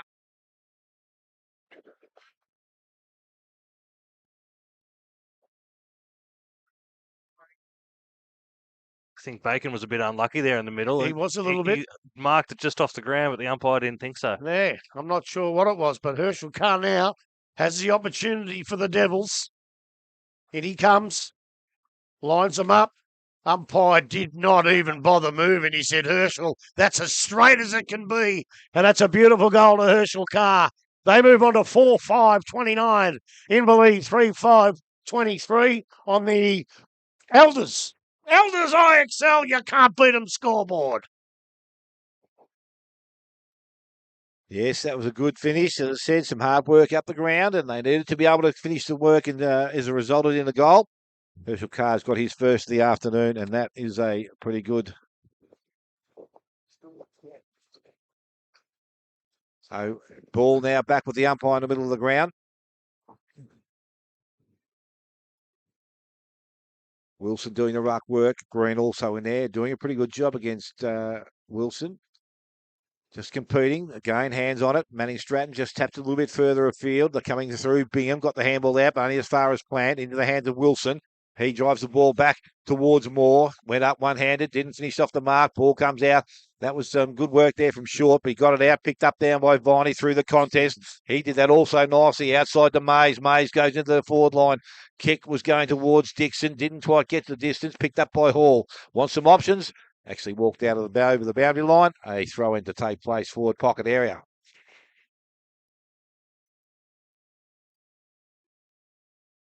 So now with the ball 25 around from the goals.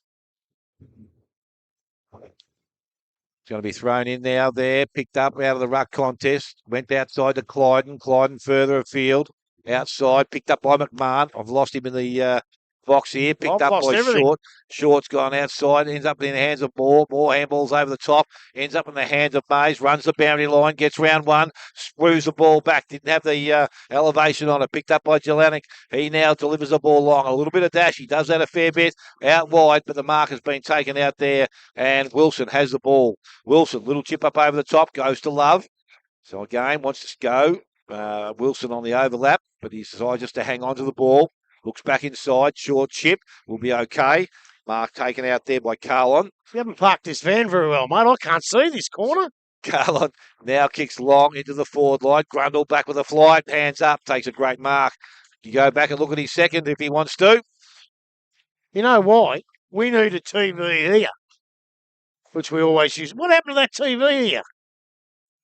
Was sold for renovations. I can't see. So Dalton Grundle, opportunity here for his second of the afternoon. Kicks that goal. Started in the right spot, but probably a little bit too wide. Ball came back, but not far enough. Through for a minor score. Inverleigh now to 3-6. Corio on 4 goals, 5. Elders Insurance. We have gone just on 10 minutes. And Jack Hall, he'll do the kicking in, designated kicker. Doesn't know quite which way to go. Don't come this way. I can't see it. It goes up towards the centre half-back position. Well, it goes over the top to Sherbridge. Luck's a bit of a fortune there. He gets a nice handball out and gets the 1-2. Go back. Picks it up towards Herschel Carr. He can't quite get the footy. He doesn't the finish. Gets a handball out. Comes out of that ball. He's going to get around the head. That's Blake Ace. He puts it over. Oh, they play the advantage. Probably should have went back and had the shot at goal. They played the advantage, and there's a point to Corio. Yeah. They moved to 4-6-30. Inverleigh 3-6-24 on the Elders scoreboard. And now Inverleigh, they're struggling a little bit, the Hawks. Comes out into a nice little... Oh, he's dropped at the boy. Harlan couldn't quite mark a simple chest mark. Got to be better than that, son. Ball's on the ground in the forward pocket for Corio now. Umpire says, give it to me, and Scotty Penning will throw the ball up right in the forward pocket and Corio into the ground. Big Green will go up. Up he goes against Wilson. No one really gets a decisive tap out, but there's around the neck. That'll be a free kick. And now Corio have a chance to put another goal. Looks like Sherbridge from the front. Let's wait till he turns around. It is. But Cooper Shoebridge has been a pretty good player today. He's going to have a shot at goal. He knows which way the wind's going. He knows which way to kick it so it'll come back because he's already shown us that. Deserves this one as well after that work on the wing. He got the hands, he got the shepherd, and was able to keep the ball moving forward. From just inside 50 now, Shoebridge puts it out. He's hoping it's going to come back. Absolutely. He's hoping. No one's hoping. He's put it through for a lovely goal from the line. 5-6-36, Corio. 3-6-24, Inverleigh. And I'll tell you what, we have our first contender for the Connectel. Yeah, that's right, Connectel. Goal of the day. Yes, knew where to start it and finished it very, very nicely. And Corio opened up that little bit of a margin now. Only early in this quarter, but they need to continue with their work. Well, we knew where it had to come from. He knew where it had to come from, and he did it beautifully. So back with the umpire, middle of the ground. Wilson and Green doing the ruck work once again. So ball thrown up, ball comes out the back. Love read that nicely, goes outside to Sharrock through the contest. Left boot goes back into the middle, and he'll find Wilson. Off a step, plays on now, goes into their forward line. A little bit too much on it. Ball met nicely there by Jelinek. And he has slipped over as he went to move the ball on, but now gets to his feet.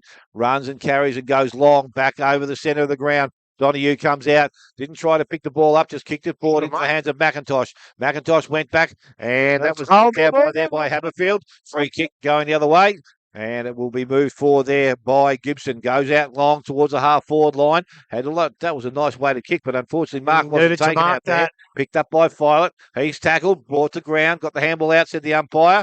Back in the contest once again, and umpire will now come in, ball it up, half-forward line for Corio. Well, that was the difference. He had prior opportunity here in the centre, probably didn't quite then. So this time the ball now, Ruck's going at it, ball goes down towards Ash, tried to break away from the contest, wasn't able to do so. Now a kick comes back to where it's going to be dangerous, right at the top of the square. Sharrock's up, knocks the ball away. Sabank picks it up, and from close in has offline. And through for a minor score, 5-7. Now Corio, 3-6 Inverleigh. And we'll just take a little bit of time for that ball to come back from over the net. I'll tell you, Smithy, this is exciting because Corio are playing an exciting brand of football. Every single person's having a crack, and they're playing an exciting brand. And Inverleigh at the moment, they're struggling to work out just what to do with it. Not too sure where the ball's gone, but it's starting to make its way back now. I think Lenny Henry's pitched it and put it in his car. That's what he's done. No, I told you there. He's got it now, Lenny. Lenny. It'll be interesting to see what he does here. I think you rubbed it in the puddles over there. I know what he rubbed it in. Yeah, see? I know what he's rubbed it in. And I can see the dog running down the street. Good old Lenny. He's unbelievable. Donahue short kick in for full back, and that will have the effect that he needed. Presents into the hands of Love. Love will bring the ball outside, go towards Filet. It's going to more toward the boundary line. I think it stayed in. Yeah, he dropped the mark. Oh, did he? Yeah, he dropped the mark and went straight over the boundary. Jack Filet's dropped 2 marks. I haven't seen Jack Filet drop 2 marks in his career. So the pressure that the Devils are putting on him, that's starting to worry the Hawks a little bit. So just waiting now for the ball to come back in. Thrown in by the umpire. Wilson out the back. Push Green under the contest, then kicks the ball forward. Bacon, good stretch, takes a mark.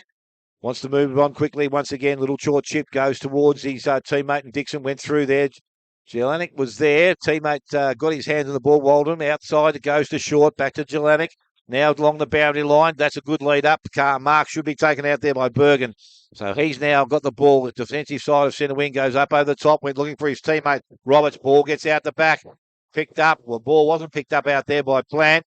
Picked up and tackle made. Umpire's going to ask for it back right here in front of us at centre wing. I'll tell you what, no prior. Goodness, he's doing a pretty good job. Up we go over this side. Bergen and Wilson. Bergen with a tap forward beautifully to Evans. Tap forward again to Roberts. Unable to get it cleared, but Bergen able to get another handball forward into Callum Gibson. Push forward again for Corio. So out that far side. Going to be kicked in forward now by right into that forward pocket. Not a great kick though, unfortunately. So that one's gone out of bounds on the full. Going to be an Inverleigh ball now, 5 metres around from the Corio goals. They're going to go the other side, try and mix it up. So that's out to Stoney. Stoney plays on straight away, gets the next kick out. Headed out that side now for McIntosh. Runs onto the ball, gets a good pick up. Getting chased hard by Carr. Gets a good kick forward now.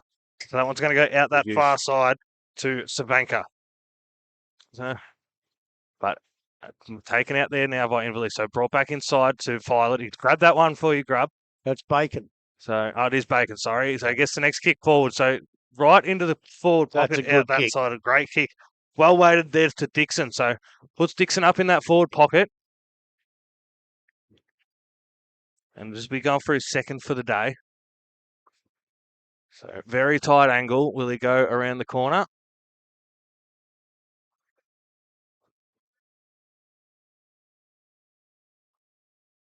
So, to go around the corner, he'd have to be a left footer.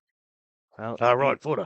Well, he threw it on the. Well, he's done it very nicely. I reckon he's done it. Fantastic.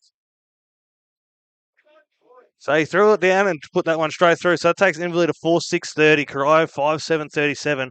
We are 16 minutes into the Elders Insurance second quarter. Very, very good finish. Is he a left footer, Dixon? No. I didn't think so. He kicked it on the left. Yeah, well, that's what I said. He had to go around the corner, usually a left footer to do it. But I tell you, sometimes, and you should never have a go at anybody for doing this, but sometimes you just try too hard.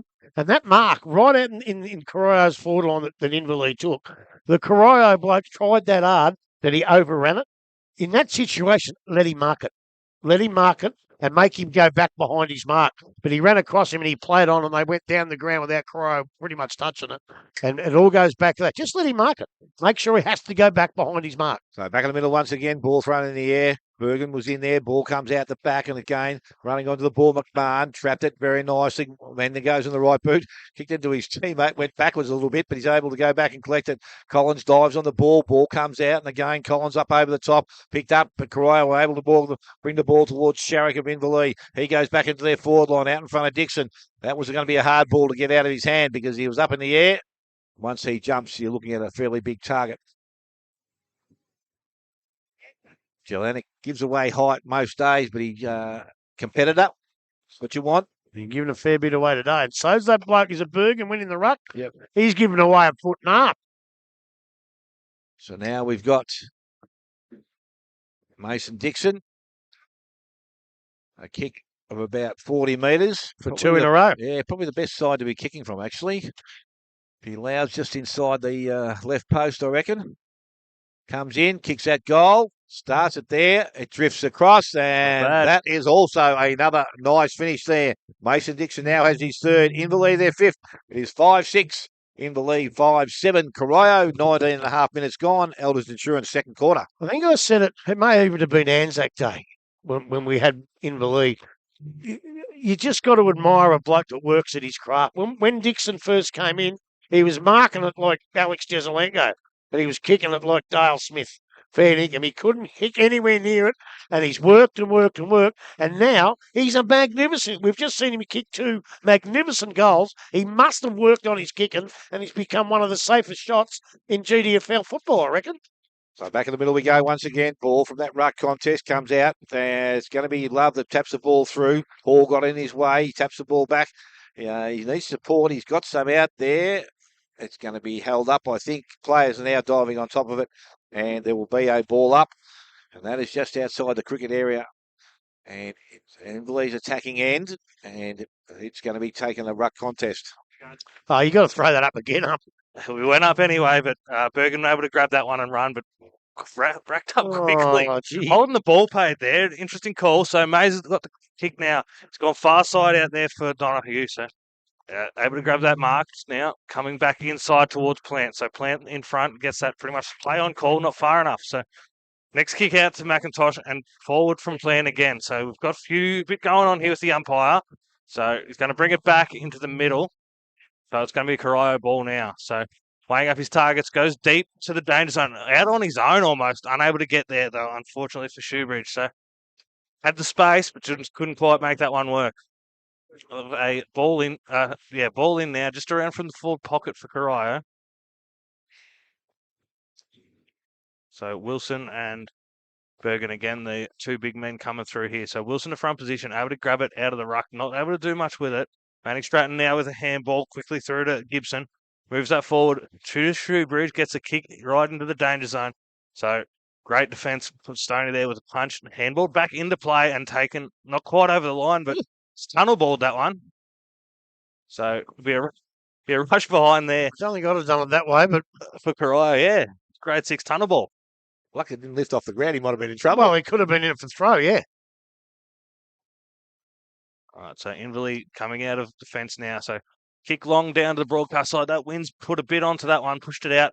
Just in front was Corio, man, able to use his size and just get the mark there was Waldron. Kicks inside and a great kick in to hit his man. Just leading out to 50 that's Jack Evans. So done a fair bit this game early as well. So I'd probably be looking for a pass. He'll be kicking from 55, but I don't know much about him. Grub, do you have anything? Well, the way he's played today and with the wind behind him, That's true. I just think if he puts the ball in the right spot, the wind might do the rest for him. I think he can kick it, actually. Put it up and let it float. And that's almost He's what done he it does. the right way. That's exactly. Hey, you're guilty. That's exactly what he does. He puts it up in the air, does Evans. So that's going to take Corio to 6 goals, 8, 44, Inverleigh 5, 6, 36. We are 22 minutes into the Elders Insurance second quarter. I got no doubt that he's got a transistor radar in his pocket and he was listening to me. Because he did exactly what I said he had to do, and he done it. And I'll tell you what, he's done it now. Shoebridge has done it twice. They've really got a good handle on how to kick goals in this wind on this ground. And it's really good to see. It's a level above where they are on the ladder, if you ask me. It's almost like they train here. Yeah, well, they do, but not always in this wind. Right, we're back in the middle once again this time. Green gets the ball, goes down, and it's Shoebridge tried to win through the possession through the middle of the ground. He went after it again. Got a little handball out. Umpire said No, no. he threw it, and he It did was a throw duck, it. and it's going to be a free kick going to Love. So Love now with the ball. Inverleigh has a little bit of work to do here now, and they dribble the ball back in towards Meehan. Meehan's in front. Can he pick the ball up? Does so. Falls to the ground over the top. And now he could be in Pushing trouble it because he's pushing the back. Well, I thought he tripped. Yeah, I did too. Got the staggers like me. Ball now from Love goes quickly into the forward line. Jelinek again tacks the ball strongly, picks it up. Tackled, got the ball out the back, did that very nicely. Umpire said he threw it. See, that's tough because he did everything right as a defender. Tacked the ball, just couldn't hold it up. Ball quickly into the goal square. Dixon back with the flight. And at the top of the square, Mason Dixon will go back and look at his fourth. They've been very quick on those calls all day, though. So at least Well, consistent. it's in that blind spot for me. I didn't see it at all. And I Mason asked Andy Dixon. Barrett for a TV, and I just got donuts out of him. So Mason Dixon, as I said, this is probably one of the easier shots he's had today. And he kicks it straight up over the umpire's head. He has 4. And Inverleigh now have their 6. It is 6-6. Inverleigh 6-8. Corio. And to almost 25 minutes gone. Elders Insurance second quarter. Look, what they've got to do is when little things like that happen, things go against you, and you got to keep your chin up, right? The only way that Corio can win this game is if they put the effort they've put in for this nearly 2 quarters, they have to put it in for 4. If they drop off for 10 minutes, they're gone. If they drop off for half an hour, they're gone. So they have to do it. So when something like that happens, get your head back up and get the next one, and that's what they'll be trying to do now. Back in the middle we go once again. Ball from the ruck contest. Viney emerges with it. Goes outside. Finds his teammate outside there in Haberfield. Again, back into the forward line. Goes to Grundle. Didn't take possession of it again. Jelinek comes through. Kicks the ball back towards centre wing. Ash takes it on the left boot. Runs, carries and kicks the ball. Goes long. Mark required down there. Stoney went at it. Out the back to Carr. Round the body. Goes back towards the goal square. Has he put it back? Not quite far enough for a minor score. 1 goal, 3 to that player. 6-9 now Corio. And the trail Inverleigh on 6 goals, 6. As we said, 25 minutes gone, almost 26 gone in the second quarter. And kick goes out from Peel. Ends up back with Donoghue, took the 1-2. And Donoghue's just going to walk it through. No, he won't. He's going to play underside to come out towards Stoney. Kick had to be good. Stoney made it good and he took the mark. On the half back line or just inside. He now looks to go towards centre wing. Kick goes out towards Meehan. A little bit too much on it. Out the back, Clyden's there. Kicks the ball back inside, and that we'll call it a good pass. Gershel Carr right on the chest, and he can go back and look at his second goal of the afternoon. Well, you can call it a good pass. I dare say I'm not going to. I think luck's More class, concerned. more arse than class, Grub. Well, that's exactly right. And I tell you what, that's what football's all about. It's not all class. You got to have a little bit of luck about you. And he's got a bit of luck. And now Herschel Carr, he's seen how they've kicked him today. So he's got to hang it out there again. That's it. Left-hand post and let the wind do the rest of it for you. So he steps in now. Kicks that goal. That's the right place to start it. That is a very, very nice kick. Look at that. And that is straight through. He's got his second and the seventh now for Corio. They move to 7 goals, 9. Inverleigh are 6-6. 27 minutes gone. Second quarter, Elders Insurance scoreboard. And that's what I was talking about when Inverleigh kicked that last goal. Don't put your heads down, which they didn't. Keep going. Get everything you can. Get the next one. And that's what they did. They just forced it down there. Yeah, they had a little bit of luck, but that's what footy's all about. And in the end, Corio have shown it. They put on a clinic of goal kicking here today at that end of the ground, because I know a lot of other sides would aim for the middle of the goals, and the wind takes it out through the point. So they've really done their homework. They've really given it everything they got, and they deserve their lead. They really deserve it.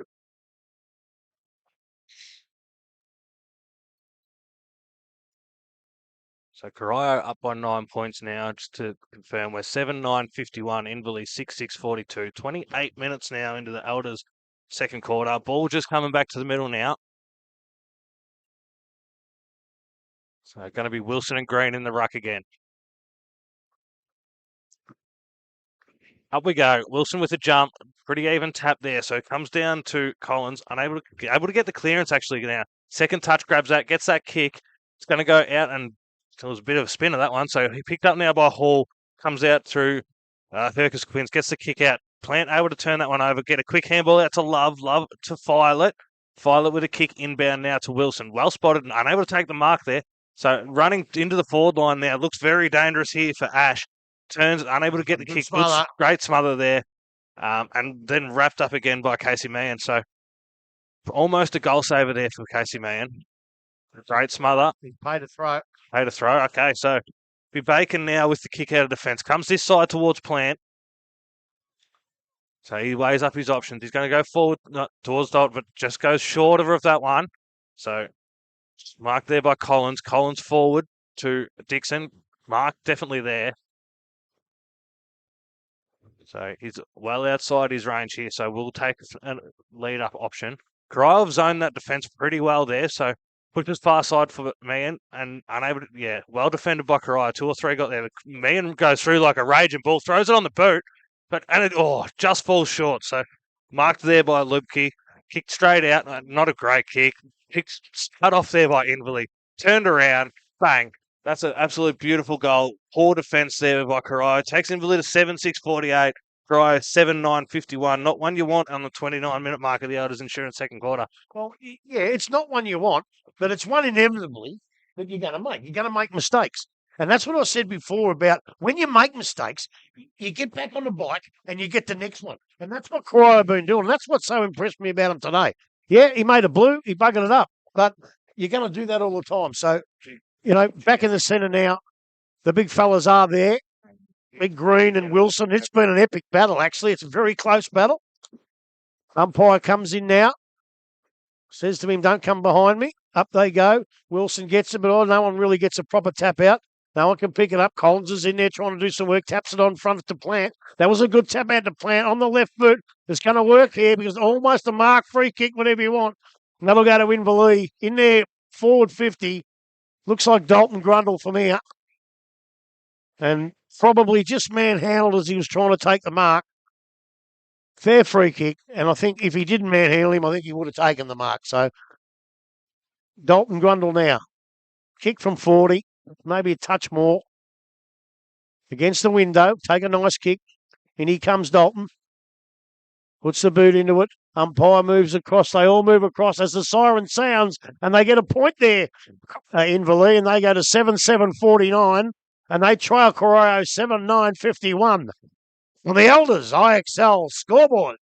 And goal kickers to this stage of the game, 2 each to Carr, Roberts and Shoebridge.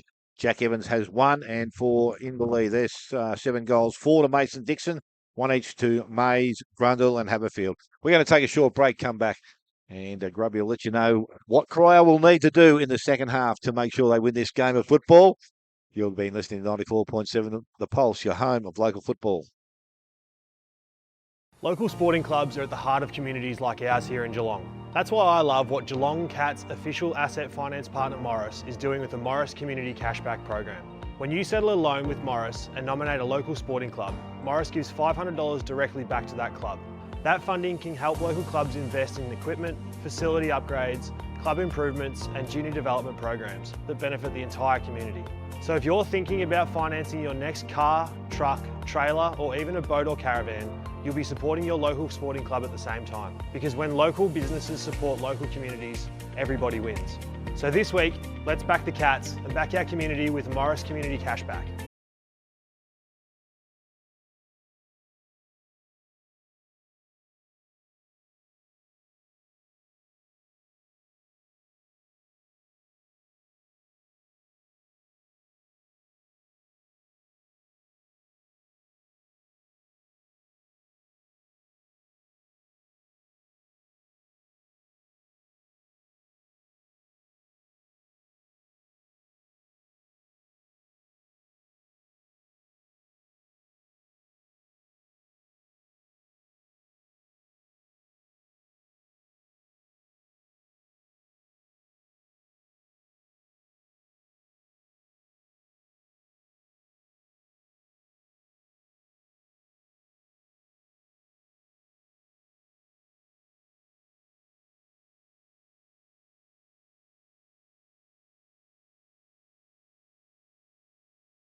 Bit of a change there again. So Terrell with the tap down into the hands of Hallhan, I believe, who gets it. Sorry, Lenahan Cunningham out to and handball on Camilleri. Camilleri throws it on the boot and puts it through from 35 out. It's another beautiful goal. So it takes them to 12-7, 79. Winchelsea 12-8, 80. We are 22 minutes into the Morris Finance final quarter. Local sporting clubs are at the heart of communities like ours here in Geelong. That's why I love what Geelong Cats official asset finance partner Morris is doing with the Morris Community Cashback Program. When you settle a loan with Morris and nominate a local sporting club, Morris gives $500 directly back to that club. That funding can help local clubs invest in equipment, facility upgrades, club improvements and junior development programs that benefit the entire community. So if you're thinking about financing your next car, truck, trailer or even a boat or caravan, you'll be supporting your local sporting club at the same time. Because when local businesses support local communities, everybody wins. So this week, let's back the Cats and back our community with Morris Community Cashback.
Bit of a change there again. So Terrell with the tap down into the hand of Houlihan, I believe, who gets it, Lenahan Cunningham out to, and then handball on Camilleri.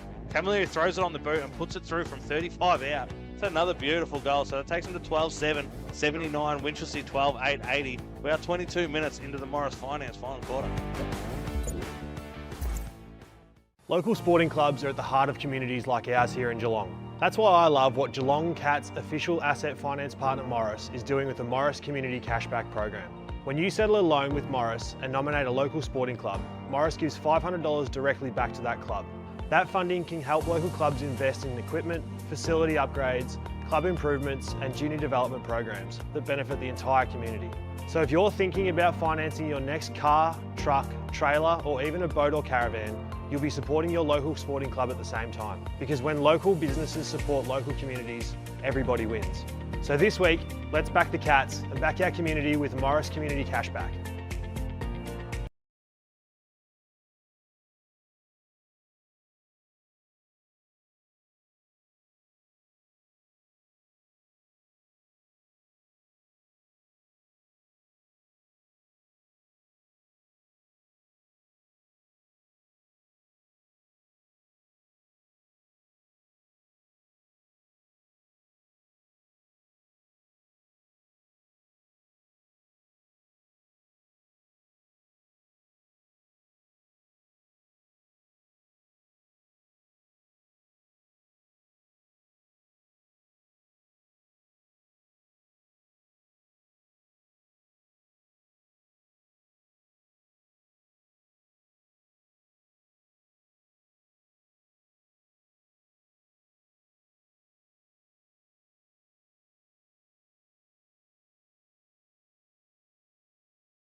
Time has been done and dusted, and quite a few old ex-players over in the rooms there this afternoon.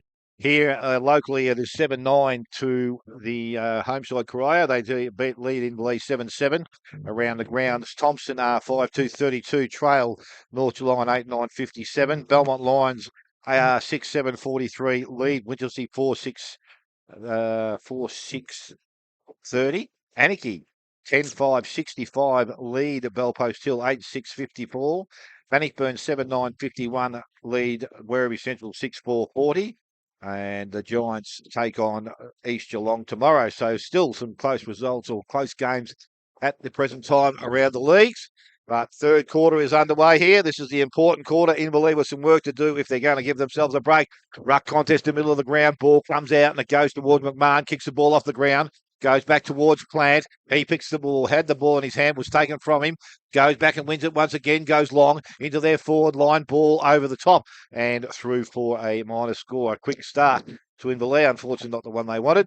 And that'll be Zach Plant's first score of the afternoon, I would think. So now it is 7-8 to Inverleigh. 7-9 to the home side, Corio. Hall again doing the kicking in duties, and the ball comes in, ends up in the hands of Waldron there at centre half back. He goes out towards the half back line. Again, numbers out there. Inverleigh win possession of it. Ball comes back towards Filet. Chips the ball back into Plant once again. Off a step, goes back towards Dixon. He's up. Bit too much carry on the ball, and it goes through to Jelenic.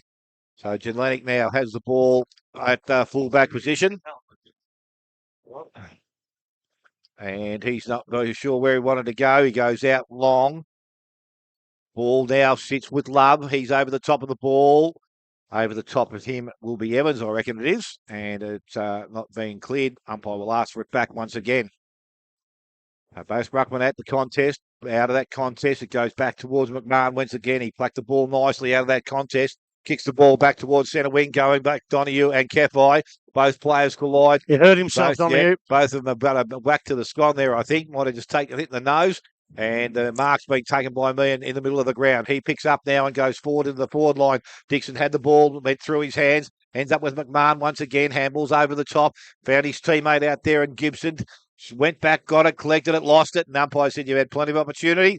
Free kick will go to Love. So Jared Love outside their forward 50 again. Dixon going to be the target. Went short, but the longer option. That's where they're looking. Green's back there. Mark not taken. He's down too. It's going to be picked up and cleared. Hall. Kick was smothered off the boot. Picked up McIntosh outside to Wilson. Screws the ball round body back towards the goal square. Jelenic is back there, and he takes a safe mark to hold things up again for Corio. So they've done it pretty nicely so far. Just got to defend for the quarter. Ball now comes out quickly. Mark not taken out there. I think that was Slatter, but he's dropped the ball. Picked up by Ash. Went to we got around the first one. Handballs out the back. I think that's with Evans again. It is, and he goes long into their forward line, and the ball's been taken out there by Condi. Condi now plays on, goes back in the middle of the ground. In space, Love once again. Handballs inside the Plant, over the top to Peel, missed the target. Goes to the half-forward line. Mays picks the ball up, lost it. Picked up by Hall of Corio. Drives the ball out towards centre wing. Sharrock's out there by himself. He's got time, got some space now. On the left boot, goes back into their forward line. Kick out the back towards Bacon. Kept it in the field of play. Gets out, gives himself a better look at goal, and finishes. Gets his first goal of the afternoon, and that will put Inverleigh in front. They will move to 8-8. They lead Corio 7-9. 3 minutes gone, P&R Foods, third quarter. Well, they've come out breathing fire, Inverleigh. They've got the win. They intend to use it. Corio trying to hang on.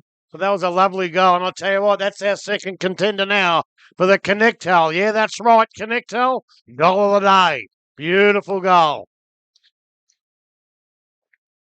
They've got a bit of purpose about them, Inverleigh, at the moment. I don't know what Corio are going to have to do something just to hold them off for a while. Otherwise, this could blow out if they're not careful. Ball back in the middle now. Wilson and Green will be our ruckman again. Umpire says I'm going this way, and up the ball goes. So Wilson, Green with the tap over top this time. Down to Plant, wrapped up quickly, gets a kick forward now. Headed out the far side to no real man, but Meehan will be first for Inverleigh. Tapped down by Corio players, so able to get a quick hands out was Mays. Goes back now over towards Roberts for Corio. Gets the kick forward. Mark not taken out that side. Picked up again by Mays. Handball across to Meehan. Meehan with the kick inside. Grundle was a target, but cut off there by Lubke. So pushed across now. Handball back to Meehan. Ball hits the ground under his feet. Wrapped up. We do have a handball out by the Corio side. So a few handballs in and around. Long time without a whistle. And there we have one now. So we'll have a ball up inside their forward line. About 35 out from the goals line. So it's tapped there for me and able to get the ball wrapped up quickly. Handballs out and cleared by McMahon. So wrapped up and back inside, and now torpedo kick out that far side. Thrown to the boot and cleared. So it will be about 70 metres out. And now good tackle out that side. Love was the man with the ball, but wrapped up, taken across the line out that side now.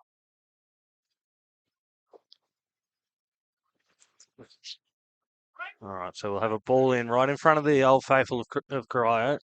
And it comes this time, Green and Wilson. Wilson better position, gets the tap out the back, unable to be cleared. Kicked inside by Wilson, thrown on the boot, and that's gone through for an absolute pearler from outside 50 by Wilson. So it takes Inverleigh to 9-8-62. Corio 7-9-51. We're 5 minutes into that P&R Foods third quarter. In that first half, every time an Inverleigh player got a kick like that, they had a couple of blokes putting a heap of pressure on him. He just got himself out of the way a little bit and the pressure didn't come. And that was why he was able to kick a beautiful goal. It'll be number 3. It'll be number 3 in order for the Connectel goal of the day. They're starting to come thick and fast. Matter of fact, I reckon we've had 5, 6 or even 7 of them today. What we need, and you know what we need, Smithy, the big men fly. Ball now back in the middle of the ground. Green had the ball, tries to clear it himself. I reckon he's got some assistance in there.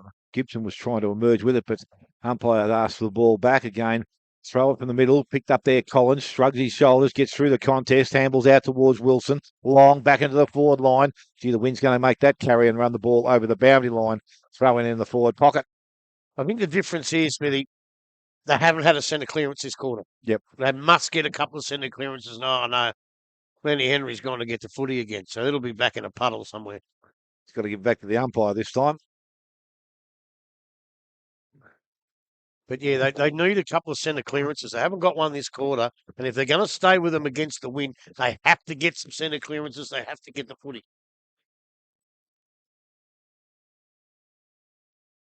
Ball just taking a little bit of time to come back. Have it back now, so play about to restart. Forward pocket area. Inverleigh again doing some pretty constant attacking here. The ball thrown up. Ball from the ruck contest comes out, ends up in the hands of Cations, round the body, back towards the goals. Kicks like Grubby. No, he doesn't. Bounce on the full. Grubby would have put that right through the middle. Free kick in the forward pocket, and that will go to Gibson. So right beside the behind post, has a little ball, goes short. So okay, Mark taken out there, Clyden. He chips the ball further afield. Oh, dangerous. Oh. Went to McMahon. Mays puts the pressure on. It's either dropping the ball. He's holding the man. I'll take that, but I reckon he put it down. So McMahon now with the ball. Only 20 metres out from goal, but he's going to go clubber him side of the ground. That kick wasn't great. The good thing was it's gone out of bounds, but has it gone on the full? Yes, it has. Free kick will go to Inverleigh. 50. But... yeah, it's out of bounds in the full, I think, Grub. Okay. Couldn't be deliberate because it was just a shank. So they're the little things that they can't afford this quarter. Yep. You've got to be like you were first quarter, 1, quarter 2. Bacon short in towards Mays, gets through the contest, picked up Dixon round the body, goes long and high. Umpire stands, looks back over his head. Dixon for his 5th and the 10th now for Inverleigh. They are 10-8. They lead Corio on 7 goals, 9. P&R Food third quarter. We have gone 8 minutes. Well, Dixon with 5. He's obviously the difference at the moment in this game. Yep. And I guess the difference at the other end is sitting right in front of us. He's got to be on the ground. But it wouldn't matter at the moment because they just can't get it out of the guts and can't get it up to the forward position. So they have to get a centre clearance here, no matter what. Yep. Don't win it, equalise it. Well, exactly, yeah. They've just got it out of the centre too easy in Inverleigh in the first, 8.5 minutes of this quarter. The other bloke that I would have thought you'd want for this next one to sort of help you out, just come to the bench as well in Evans. So yeah, and he's played a pretty good game. Played a very good game. So ball just coming back from our Grubby's umpire mate now. He's a good bloke. He comes over, gives us all the umpires, does a good job. Him and his brother. Well done, boys. You're doing a great job. So Wilson and Green will be up in the middle again this time. The drums are beating for Corio. Up goes the ball. So Wilson with the tap down, far side here. So pushed out. Another centre fantastic to Viney. Quick hands to Love. Kick forward. And that's going to go all the way through, is it? No, for a point. Touched. Yeah. So it's gone through for a point, but a very quick point at that. So takes Inverleigh to 10-9-69. So Hall with the ball now coming in. He's going to go far side. Over the top this time. So to Bingham, I believe. Yep. Yeah, so Isaiah Bingham over that side. So this next kick is a dangerous one. Gets it through there to Manning Stratton. One of the easier ones to pick out there with that haircut. Kick forward there into the hands of Ash. So not moving fast or far at the moment, but wants to change that. He goes a big kick back towards the middle. Green the target, but Wilson had better position, got in front. Didn't get the mark down to Blackney. Gets the hands out wide, so kick again from Manning Stratton into the forward line. So just cut off out that far side by Stoney from Inverleigh out that side. kept in, back into safe Inverleigh hands, kicked in the middle from Love, over Plant's head. Wilson was in the middle, but not really ready for it. So Green's picked it up, done a step around Zach Plant. He won't be happy about that. And Dixon gets the fist over the top. So running back into the centre now. Need a good pick up here. Viner gets the hands, gets a kick out to this side. So it's coming this way now to Bacon is the target. He's going to take a few steps back and play on, runs around, looks up for his next target forward. And no mark taken, possibly a free kick there, but it's more than possibly. But anyway, ball to ground now. We've got multiple stacks on. No free kick paid, so we'll have a ball up just outside the 50, this side, this broadcast side. Good passage of play there. Bacon's been playing further up the ground for a lot of the game. Well, that's what you do when you bloke like Dixon's kicking 5. So Green with a tap down to advantage, but quickly wrapped up there was Tom McMahon. So we'll go up again. Green with front position again. Wilson not quite ready. Out this side to Shoebridge. Wrapped up again quickly by Plant and Condi this time.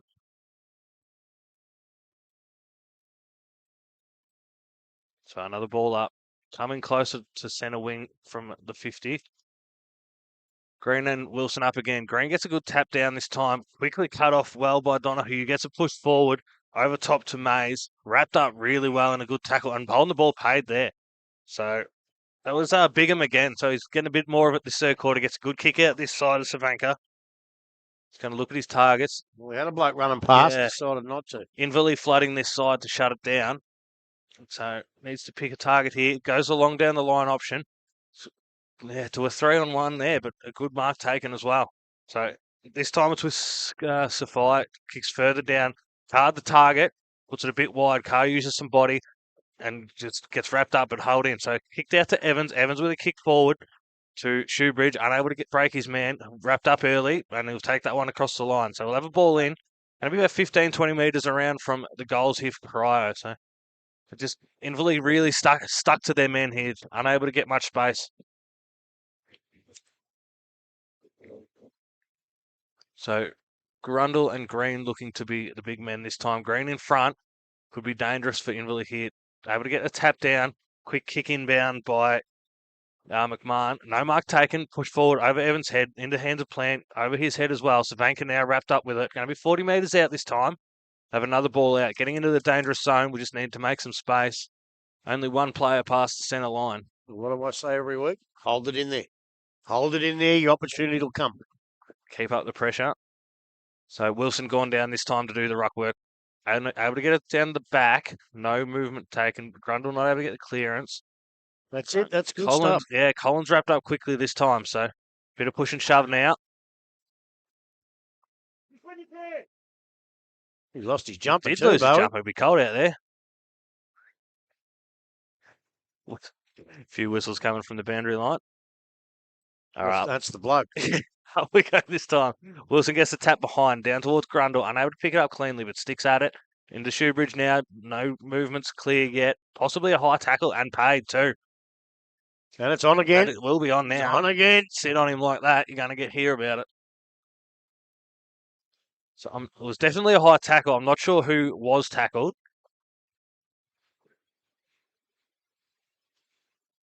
Plenty of passion here at all in one oval. Current score 7-9-51. Inverleigh 10-9-69. 15 minutes in. Not sure who's got the ball. Well, still. I reckon they've given him a 50-metre penalty. They have. There we go. And Blake Ash has gone bang and put it through the middle. So I said at the start, when we dust up like that after a free kick, it's either going to be take it off him or a 50, and it was a 50. And now Corio, they haven't changed that score yet, have they? No. 8-9-57. They trail Inverleigh 10-9-69 on the P&R scoreboard, Smithy. P&R Foods, grab that shit. You can't beat P&R Foods. Glad you saw that, Grubby. I was looking, I couldn't find that red pill anywhere. I looked downfield because I thought there may well have been a 50-metre penalty given. So back in the middle now. Big Green. He's done a pretty good job on Poodle Wilson today. Up they go. Green gets the tap out, but it drops to the foot of the pack. They need a centre clearance here, their first one, and they get it too. They get it through Gibson. Gibson puts it over. It goes down towards the four. They look at the car. Tried to get a freak. I tell you what, Carr's got a broken rib, I reckon. He's just grabbed it. Second time as well. Yeah, I saw it before, but the ball rolls out. Half forward flank for Corio. Umpire says, give it to me, and he's coming off the ground. Oh, is it his rib or is he hand? That's lower. Looks like his appendix. Yeah, that's what I so thought up earlier. they go now. Wilson wins the tap out, but there's a free kick given. No, they're going to wait till Carr gets off the ground. I don't know why they do that anymore, but Yeah, it's umpire lower. will ball it up yet again. And that's a bit of a disaster if they lose him. Up it goes now. Again, Green and Ruck. Probably gets the tap out just. Hits the ground. Gets kicked out by Inverleigh. Goes over towards Short. Short gets a kick off the ground. It goes over towards Manning Stratton. But it goes past him. It's picked up there. Now Inverleigh. They head in towards the half-forward line. It goes over there towards, I think that was Moore. Couldn't get the ball. Over it comes now. Picked up by Corio. Way out on the outer side. And an Inverleigh mark on the half-back flank. In they come now. They're looking for the big fella in Dalton Grundle this time. And that's a free kick to Dalton every day of the week. But umpire didn't see it. It could be a sling tackle. It could be a hold of the ball. And he's paid a throw. Paid a throw. And that will go to, what's his name? Jelenic. I couldn't think of his name. Out it comes now. Up to the wing position. Oh, great Good score punch. by Scotty Condy as he punches the ball over the boundary line. Right in the interchange area in front of the commentary box. So it looks to be a lower abdomen problem for Herschel Carr. I saw after his last goal. Yeah, I know. I saw it up there. Yeah, went the twice. celebration and hurt himself. Yeah, and he comes now, the boundary umpire. Throws the ball in. Up they go in ruck. Poodle Wilson probably gets the tap out. It goes out there to Viney. Viney gets it across. It goes over towards Carlin. He's been grabbed with the ball, and the umpire says, there ain't any prior opportunity there, boys. And I will throw it up. Still on the wing, half-forward position at the Corio ground. Up they go now. Nobody can get a grasp on it. We got a grasp on it, but two blokes grabbed him. And the umpire says, give it to me again, and I'll throw it up. Up it goes now. Wilson in ruck. It's taken out of the ruck beautifully by Robertson. He gets caught. Sling tackle, face first. That's the way they pay him these days. That last little swing. Yeah, probably face first into the deck, and Roberts will take the free kick. There's going to be a 50-metre penalty here, and there is. And I don't know why he did that, but he did go and bump him over for no reason. That was Viney. It was silly. He's saying he didn't do anything, but it was silly. And now Roberts with the 50-metre penalty will come from centre half forward, right deep into the attack of Corio. Up it goes. Nobody. Oh, I tell you what, no one can mark that. It's handballed over the back of the pack. Picked up there. I don't know who that was. Might have been. Umpire said play on, free kick advantage, and away they go in Inverleigh. All out towards centre wing now. Bacon in a one-on-one. Wins possession of it. Looks across the ground. Went towards his teammate Wilson. Will kick it a little bit too much on it. Viney has it. Now he's tackled. Brought down to ground. Picked up. Handball comes out from Cations. Went to Wilson. Now to Donahue. Has a little bit of time. Steadies. Looks. Props. Looks across the ground. Good use of the ball. And Meehan will take the mark inside 50. So in range. And he can go back and look at his first goal of the afternoon, I think. Casey Meehan. Yes, it will be if he is able to shoot straight. Very rarely do you see Buck Donahue miss a target. He's had a few shots, Casey, but hasn't put one through, I think. It was great awareness, too. He just looked out that side and found Casey leading into the open space. Well, he's a class player, and I tell you what, I don't reckon he's fit. I do not reckon Buck's fit. The way he's walking, the way he's not hobbling, but he looks ginger. He's not 100% fit, but he's still a beautiful kick. So Mason Meehan now it is, and he has put it straight through the middle, and that's much needed goal, not only for himself, but for Inverleigh. Gives them that little 3-goal buffer now. They are 11 goals 9. They lead Corio on 8 goals 9, and 19 minutes gone. P&R Foods third quarter. Yeah, they're playing a lot better all over the ground. Corio got it down there, had their opportunity, but the defence was rock solid and very, very cool as they came out there and brought the ball down. I think in the first quarter, this is what happened in the first quarter, and Corio were able to manage a couple of goals against it in the last 10 minutes. They're going to have to do that now, I think, and if they do that, they hold themselves in good stead for a great last quarter. So after Viney gave that 50, Shoebridge ran over and gave him a little rub on the head. Viney wanted the taunting free kick. Yeah, well, I didn't know that was a free kick till last week. Till Thursday. What about last night? Yeah. Up we go now. Wilson with the tap down over to Evans. So Evans get the clearing handball, gets it back for a second time, and another handball. So kick forward now by Hercus Quince. Kicked forward, but marked out that side by Plant. So Plant going to go long down the line. So just fell just short of Dixon, was touched as well. So going to be turned just over the top there to Bacon. Handballed again out via Mays, rolling forward towards the dangerous line, but not able to be cleared out. So Patience had it in that forward pocket, just couldn't get a second handball to it and has run it over. So going to be about 15 metres around from the goal line. Who's his dad? Smithy Cations. No, don't know. I was actually with Neil on that the other day, but I forgot to ask. In we come now, and up it goes. So no one able to get there. Grundle able to grab it off the bounce, misses the kick out. Now to Plant, just on 40, throws it on the boot, and that's going to go out of bounds on the full. Probably one of the poorer choices there for Zach Plant. Had a few options, but just wanted to get rid of it quickly. So current scores, Corio 8-9, 57, Inverleigh 11-9, 75. We're 21 minutes into the P&R Food second quarter. Out we come now for Corio. Jelenic with the kick. Brings it about 60 out.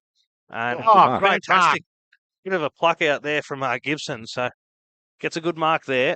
Looks for his next target, who's going to be too close. Flash. No, it's not. He goes the next one out. So coming out to McMahon this time, able to just work his way through, get that one down. So handballed out now from Savanka, but not cleared. So back inside for Inverleigh through Haberfield. Gets the kick, and no mark paid there. Too many hands on it, but handballed out now.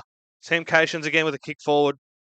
Over top of Dixon, but grabbed by Donahue and just taken across the line. So not quite enough space up there this time.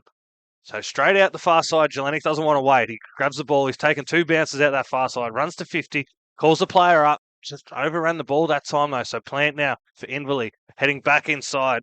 Going to be Mays with it out that side, wrapped up, but gets the handball again, and back to him again. Now he's standing out that side. His Haberfield wants to go for the ball. So wrapped up quickly.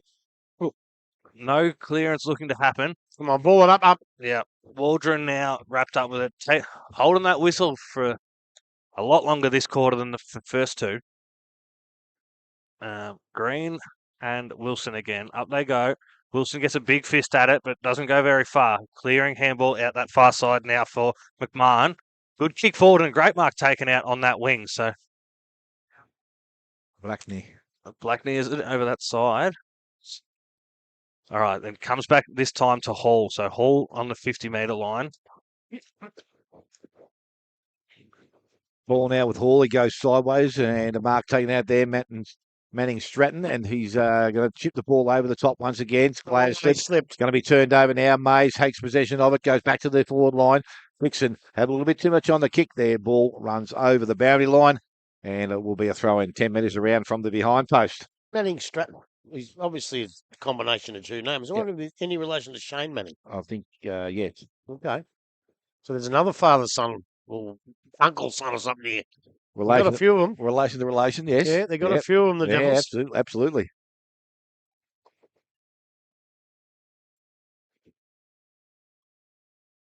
Again, just waiting for the ball to come back. A little bit of carry on it with the breeze travelling down that way. There's not too many people sitting outside the car to go and get it at the moment. So. Tell you what, I don't like that. That Roberts come off. He's been their second ruckman. Had a great start to the game as well. Yeah, a couple of goals early. But if Green does get tired now, what do they do now? They just got to find somebody else because he was in there doing a reasonable job. Yeah. Could have been an ankle maybe, I don't know. Bergen's done a bit. He's done a bit too, so he might have to be the backup.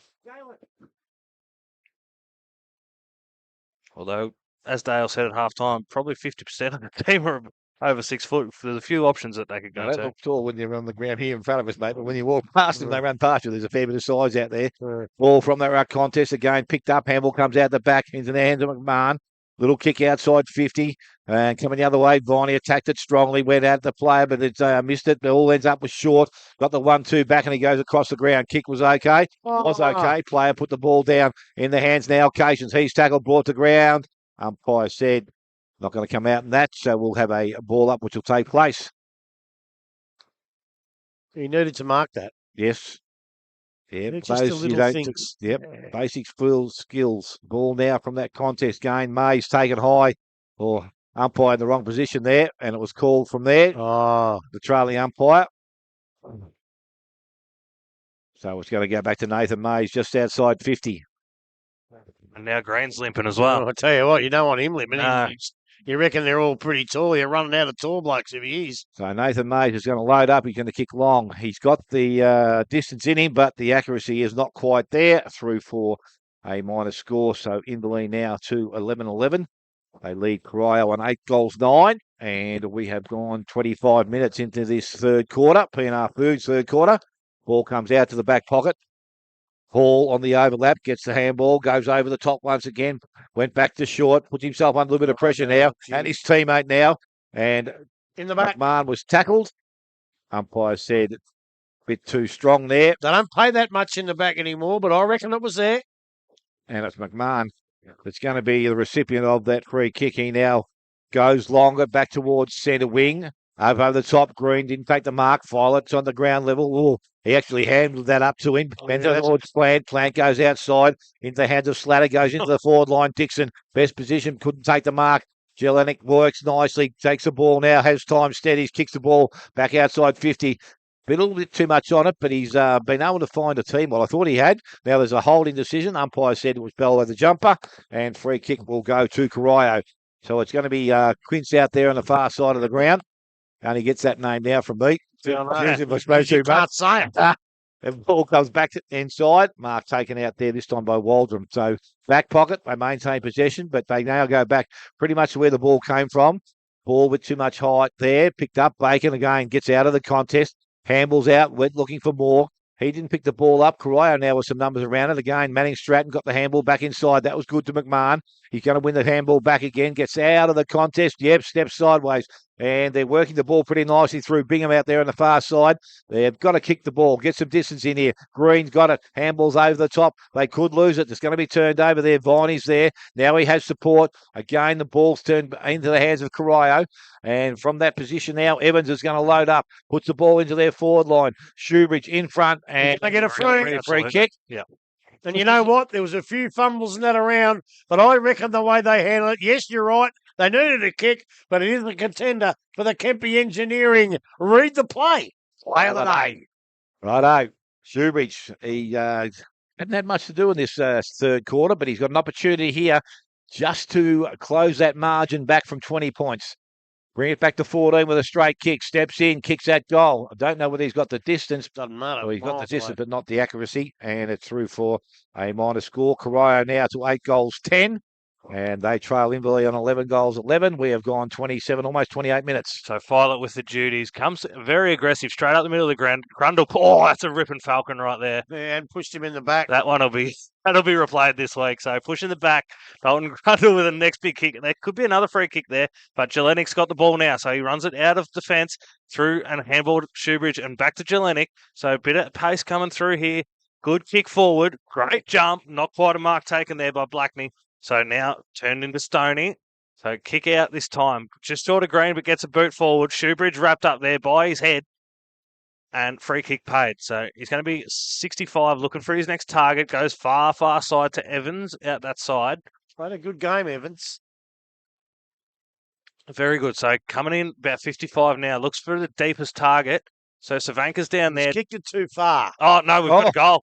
That is a What happened then? That is a klutz of a goal, but that's going to be 1-4, Tom McMahon. So that's going to take Corio to 9-10-64, Inverleigh 11-11-77. We are 29 minutes into the P&R Foods third quarter. Well, instead of Grubby doing the special comments, Smithy, you're going to have to take it over. Well, the ball actually was foiled, but it didn't go through the goals, and it just happened to Mum had to be in the goal square, and he picked it up, dropped it on his boot, and way through it went, Grub. I looked down at my book to see it, and I looked up, and I was just about to say he's kicked it too far because it's too close to the goal, Yeah. and he's kicked the goal. Well done, McMahon. Luck's of fortune there. As I said, it was a good spoil, but it just didn't have the distance on it. And it stayed in the goal square, and he happened to be in the right spot, so he's been able to kick his first goal of the afternoon, and he's been a good contributor for the Corio side here this afternoon. Ball back in the middle again. This time Wilson goes down. Plant went through his hands. Kefai emerges with it. Got the handball out the back. Did nicely out there. I reckon that was Walden through the middle. Kick towards centre half forward. The main Again, McMahon takes the mark, plays on and goes quickly. They did it early in the in the first. Can they do it? They need another goal here, I would think. Picked up Sharrock, kicks around the body, goes back outside. Mark not taken out there. Again at ground level, kicked off the ground there by Peel. Back towards centre wing. Well, that's a Obviously, last that's touch. last touch, and it's got to go to Corio on the far side. So it's on just attacking side of centre wing out there. Ball now delivered back into their half-forward line. Going up, Mark not taken, gets out the back. McMahon first to arrive, but the ball has gone over the boundary line and will be a throw-in. Front of the scoreboard here at Corio. Lines up very nicely in this dark sky. It does. Thrown back in once again. Green front position. Taps the ball back towards their goals. McIntosh first to arrive. Hands and knees. Hands the ball outside to Condi. On to Collins. Collins now back towards centre wing. Mark again not taken. Grundle over the top of the ball. Tried to feed it out and got it outside the contest. Did nicely. Now there's a player with ball and not able to get the ball out. So an umpire will come in and ask for the ball back. So we're in between centre wing, half forward. Corio's attacking in again. Ball from that contest goes towards Mays. He's tackled. Goes back inside now. Kefai kicks the ball off the ground. Again, an opportunity here. Good quick hand. Shoebridge off a step. He was tackled from behind. The pressure was good there. Stoney, nice clean pick up. Little boot goes to ground and didn't travel too far. Went back after it once again. Ball has got to be held up there. Umpire, no other choice but to come in and take possession of it. I tell you what, that was good defence. That was going to be a goal. They were just too good. So again, forward, half forward area. Ruck contest. Ball comes out the back. It's going to be won by Viney. Strength gets through the contest to Plant. Plant on the left boot now goes back towards Bacon. Zuckler's in good possession, but geez, he's quick to recover. Picks the ball up, goes into their forward line. Over the top of Dixon, over the top of Jelenic. Buck Donahue arrives, but kicks the ball off the ground and out of bounds on the full free kick going to Corio. You know, Dixon's kick 5 and has been the difference, but Jelenic has been outstanding when he gets a one-on-one down there. Yep. He's been really good. He's very quick. I love the way he's prepared to dash, and that was a kick in, but it's gone straight now into the hands of Love. So, no, he's paid it free. Well, I'm not too sure what that was No, for. I didn't see it. Yeah, ball now, little short kick. They maintain possession into Gibson. Gibson still in defensive 50. Now, he's doing what he's supposed to do here. Just take up a bit of time. It's 30-odd minutes. Yep, goes long, kicks outside towards centre wing. Picked up McIntosh, goes to Condi, back inside, hands to Stoney. Stoney into the forward line. Bacon's there, hands up, but or comes through his hands. Short did nicely. Got the handball out the back again to Jelenic. Just puts boot to ball, but it goes forward. Picked up out there by Slatter. Looks back inside. That's a nice weighted kick. Yeah, and the mark has been taken out there. Casey Million once again. Another opportunity from a similar range to the last. Just the other side of the ground. Well, I tell you what, he's because of his injuries, he's carrying a little bit of weight, and he's obviously not as fit as he'd like to be at this point in time. And there's the siren's gone. Yep. And he normally, no, I dare not say it. I dare not say it. You can, Grub. Usually a reliable kick, but has he got the work in him to do at this stage? We'll soon find out. I was going to say put it in the book, Smithy. Casey Millian steps up to the plate, kicks that goal, and you can put it in the book, I said. He has got his second now. The Inverleigh have got their 12th. They are at three-quarter time, 12-11, and they will lead Corio on 9 goals, 10. So a good quarter for Inverleigh. Corio now with some work to do. We're going to take a short break, come back, get some scores from around the ground. You're listening to 94.7 The Pulse, your home of local football.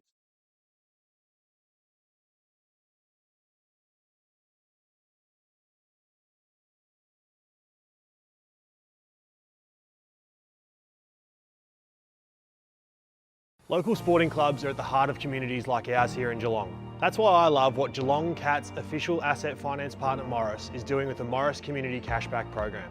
When you settle a loan with Morris and nominate a local sporting club, Morris gives $500 directly back to that club.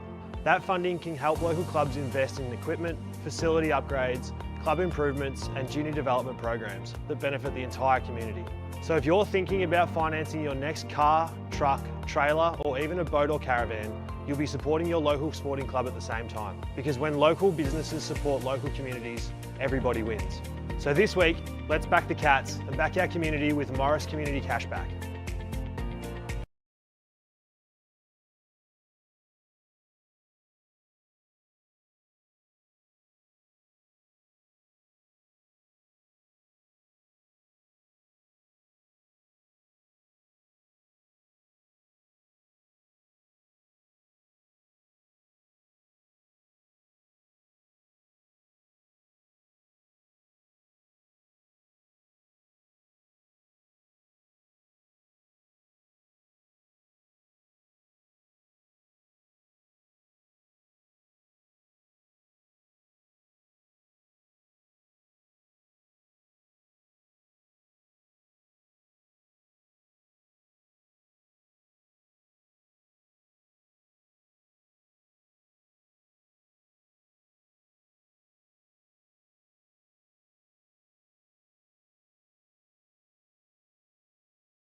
Yes, welcome back once again. As I said, some interesting scores from around the ground. As it's Thompson 6-3-39. They trail North Geelong 8-12-60.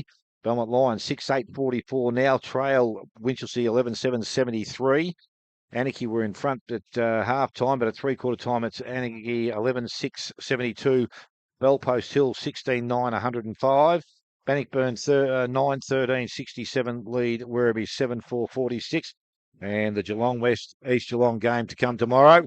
This game here at three-quarter time, probably the margin probably didn't need to be any bigger, but Corio have been able to score, or not kick a goal in that third quarter, but they'll kick the couple. But now they need to do some work as they did in the second, because they had a good second quarter and will need to start the quarter well, Grub, to get themselves up and about. Yeah, it's all about centre clearance. I reckon Corio got 2 centre clearances out of about 11 or 12 that quarter, or clearances in general, and it just wasn't good enough. They, even with the wind or against the wind, centre clearances have got nothing to do with wind, and the Inverleigh just lifted their rate. Corio have to lift their rate now. They need the centre clearances. Was that last goal one too many? I thought they were travelling all right, Corio. I thought they were in it. That one extra goal right after the siren, maybe the difference, who knows? But I just think Corio, I watched them in their huddle. They're whacking each other and bumping each other and getting together and just putting their arms around each other. They're going to give this the biggest crack they've had all year, I reckon. And it's up to Inverleigh now. If they want to play finals, they have to stop a side that's going to give a big, big crack. And they're going to have the side that's going to give everything. But as you see, Inverleigh, when they get the ball, probably a little bit more cleaner, and they've probably got a bloke up there that's kicked 5, but, he could be the difference as well. And the Corio bloke who might have done the same, I don't think he's back on the ground, is he, Herschel Carr? No, he looked pretty sore. I don't think I'm you'll not see too him sure again, but what he has done. yeah.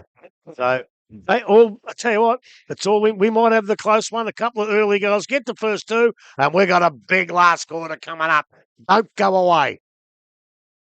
So we're back in the middle and we're starting the final quarter here. Going Green gets the ball down, but it's Grundle comes in the middle of the ground. Kicks into their half-forward line. Dixon pushed under the ball by Jelenic. Kicks the ball now. Jelenic back towards centre wing. Mark required. Not comes to ground. Good clean pick up out there. Ends up with Kepi. And they move the ball inside now. Bingham, I think, got the ball out the back. And again, Corio now look to get the ball into their half-forward line. Manning Stratton was there, picked up by Blackney, had a look at goal, kick went into their forward line, and the laying on ground level, it's going to be Stoney, but player straight on top of him was Shoebridge, and that ball will now be asked to go back to the umpire. Ball up will take place. And I think Morey might have sent Donahue down back, Smithy. Yeah, probably not a bad thing to have is just that run off that half-back line if he can provide it. Ball now at hands and level, or ground level. McIntosh was in there. He can't get the ball out. I just wonder if he's not fit enough, if he has to chase somebody. You've got to be a bit careful about that. Yeah, just not too sure. He's not an unlikely game from Donahue today. The ball now comes back outside, goes towards Grundle once again. Took them on, got the handball, went to Manning Stratton. Going Corio, opportunity here now, off a step. Ball goes back to their goal square. Mark has been taken, and they now have a chance to kick the first of the last quarter. This is what they needed. Got Waldron. He's giving it back. Been a free kick to Blackney. I'm not too sure. I didn't see it. There was a push at the umpire. Well, that's what he's indicating. But again, I'm not too sure who's the better goal kicker, but we'll find out. It doesn't matter if it goes straight through the middle. Jay Blackney, a couple of behinds this afternoon. A goal here would lift Corio's hopes immensely. Kicks at the ball, and that is straight through the middle. And they now have their 10th. They are 10-10. They trail Inverleigh on 12-11. Morris Finance final quarter scoreboard. We have gone 2 minutes. Well, they nearly did what we asked them. We asked them to get the first goal. They certainly did that. We asked them for the centre clearance. They didn't do that. But I tell you what, if they get a couple of centre clearances, look out. They're within striking distance here, Corio. They got their tails up. And as I said at three-quarter time, Inverleigh have to find something here. Otherwise, they could be struggling. Yeah, and the 3 kicks in it as well. Now, what do you do at Corio? Do you? I see Manning Stratton down there. He started off the game well, but is probably drifted out of the game a little bit. So you're not going to lose too much if you say, righto, park yourself on Donahue. We don't want him coming out of defence every second time it goes in. So do you actually say to Stratton, Manning Stratton, whatever his name is, do you say to him, stick with him? I would. You can try and drag him out, but Buck won't move. He'll stay within the hole. Yeah, I'd stay on him and make sure he doesn't run it out. Up we go now. Wilson, top hand there, gets it out straight away to Collins. Wrapped up. It goes. Wrapped up again by Green. Yeah, I thought he would have paid that. In the back. It's in the back first. It was, up, yeah. So, free kick now for Bowie Collins. So, going to run around the big ruckman, gets a kick forward towards Dixon, just over his head. Well tapped there by Jelenic. Out to Evans, gets a quick handball out, comes his side, not well collected. Evans a bit sore after that one, or has he just lost a boot? Kick forward.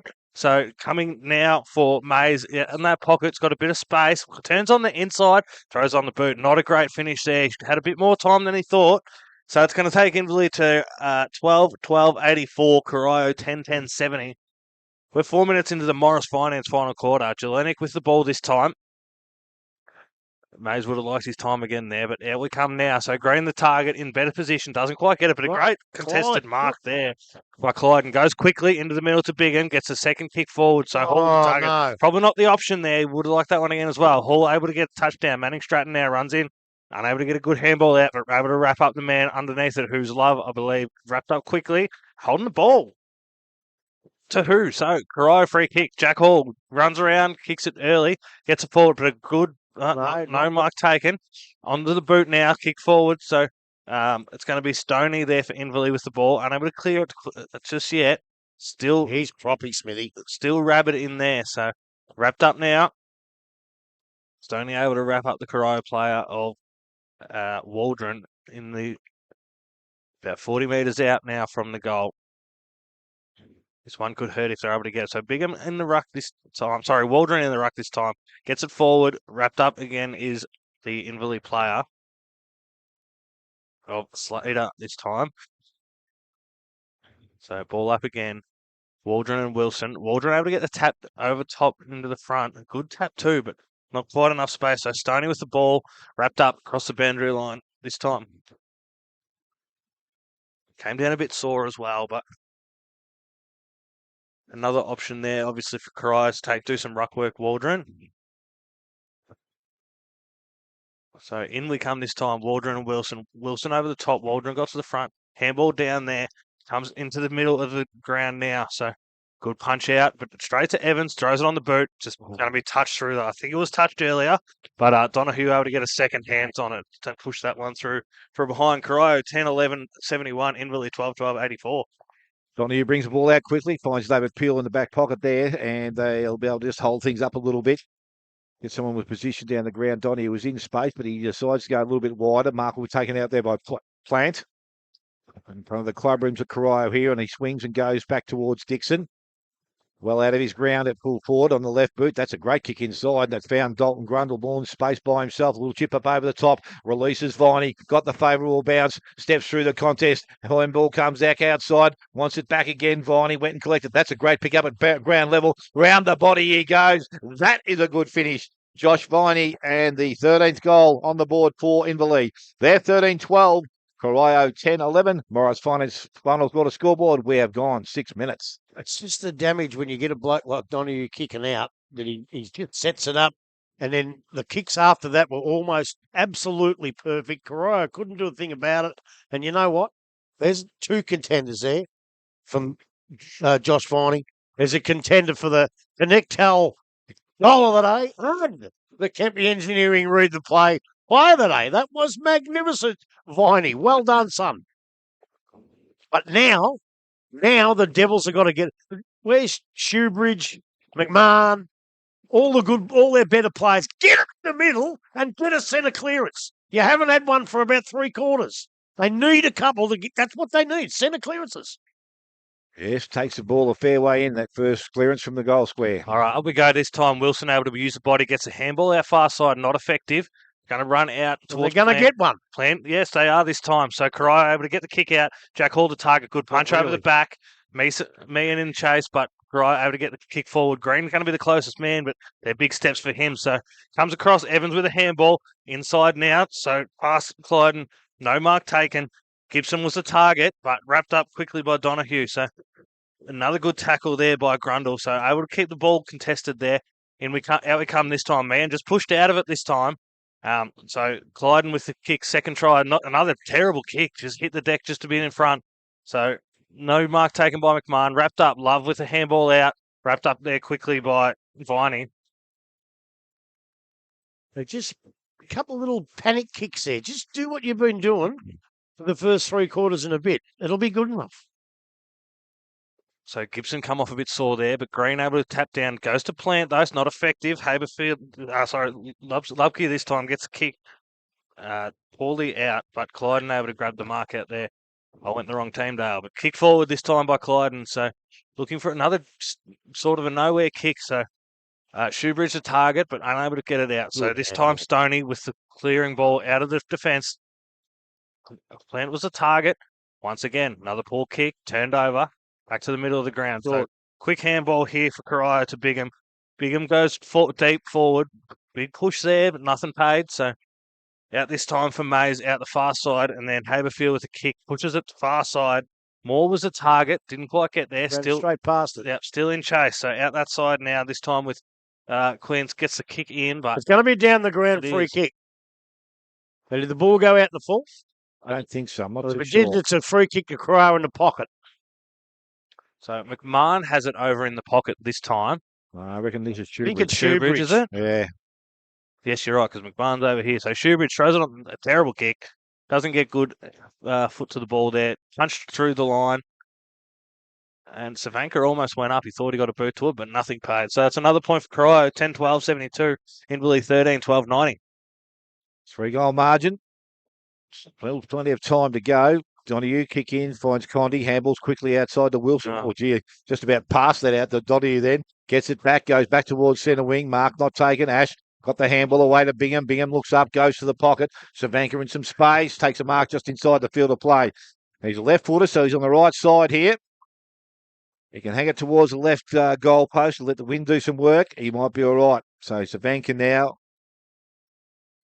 taking his time. Jeez, I tell you, he'd be kicking from 50, won't he? Plays on now, kicks the ball. I tell you what, that's not too bad. It's going to go across the Didn't come face. back. And no, it didn't. And it's been picked up in the goal square. Kick went towards the boundary line. It's gone over. And it will be a throw in beside the behind post. So umpire now, I'm not so sure what he's indicating. I just wanted to know who was doing the ruck work, I think. That's all. So Waldron's doing the ruck work. Also, Grundle's down there. Ball comes to ground. Again, picked up. Shoebridge whipped the ball back on his boot, went back over the boundary line. So we're going to have a repeat of the same thing from that same position.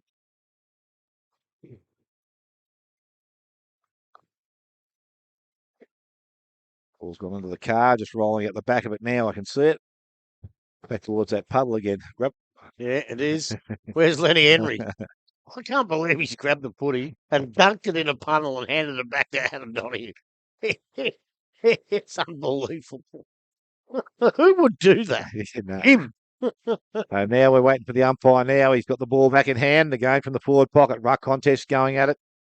Down there with Waldron once again. Wilson up over the top. Ball comes to ground. Picked up. Shoebridge fed the ball out. That was some good hands into the hands now. Again back towards Missed it. And Missed just it, Evans. offline. Evans 1 goal 2. Corio now 10-13. They trail Inverleigh on 13-12. Ball in quickly out to the back line.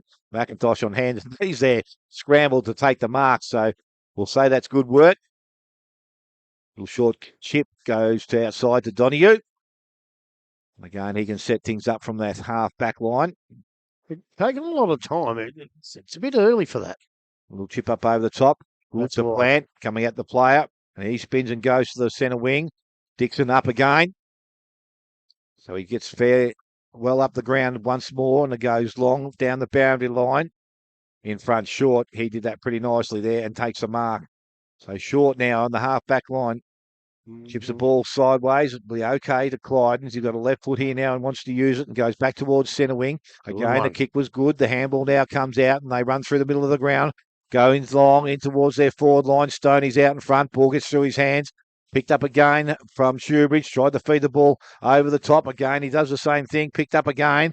Inverleigh's defence is holding up pretty strongly back down there. Savanka, kick smothered, went back, had another go. Round the body he goes. This is closer. And I think he has brought it home.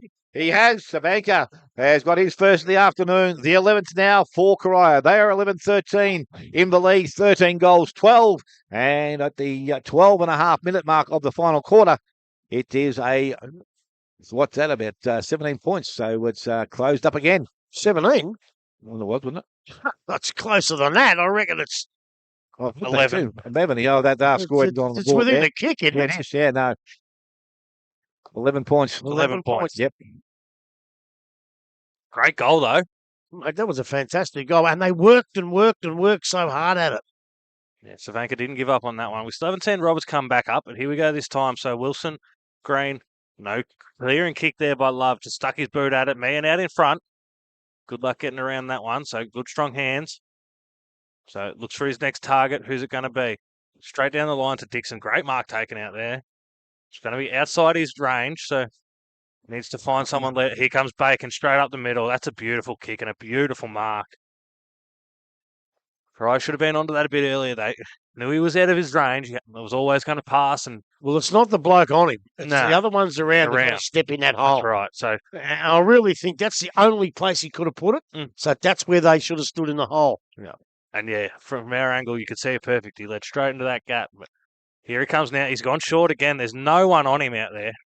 That Bowie, is it? It's a real brain fade there, 2 in a row. Corio bench will not be happy about that. Just seen Max Roberts come out of the dugout, and he's done for the day as well.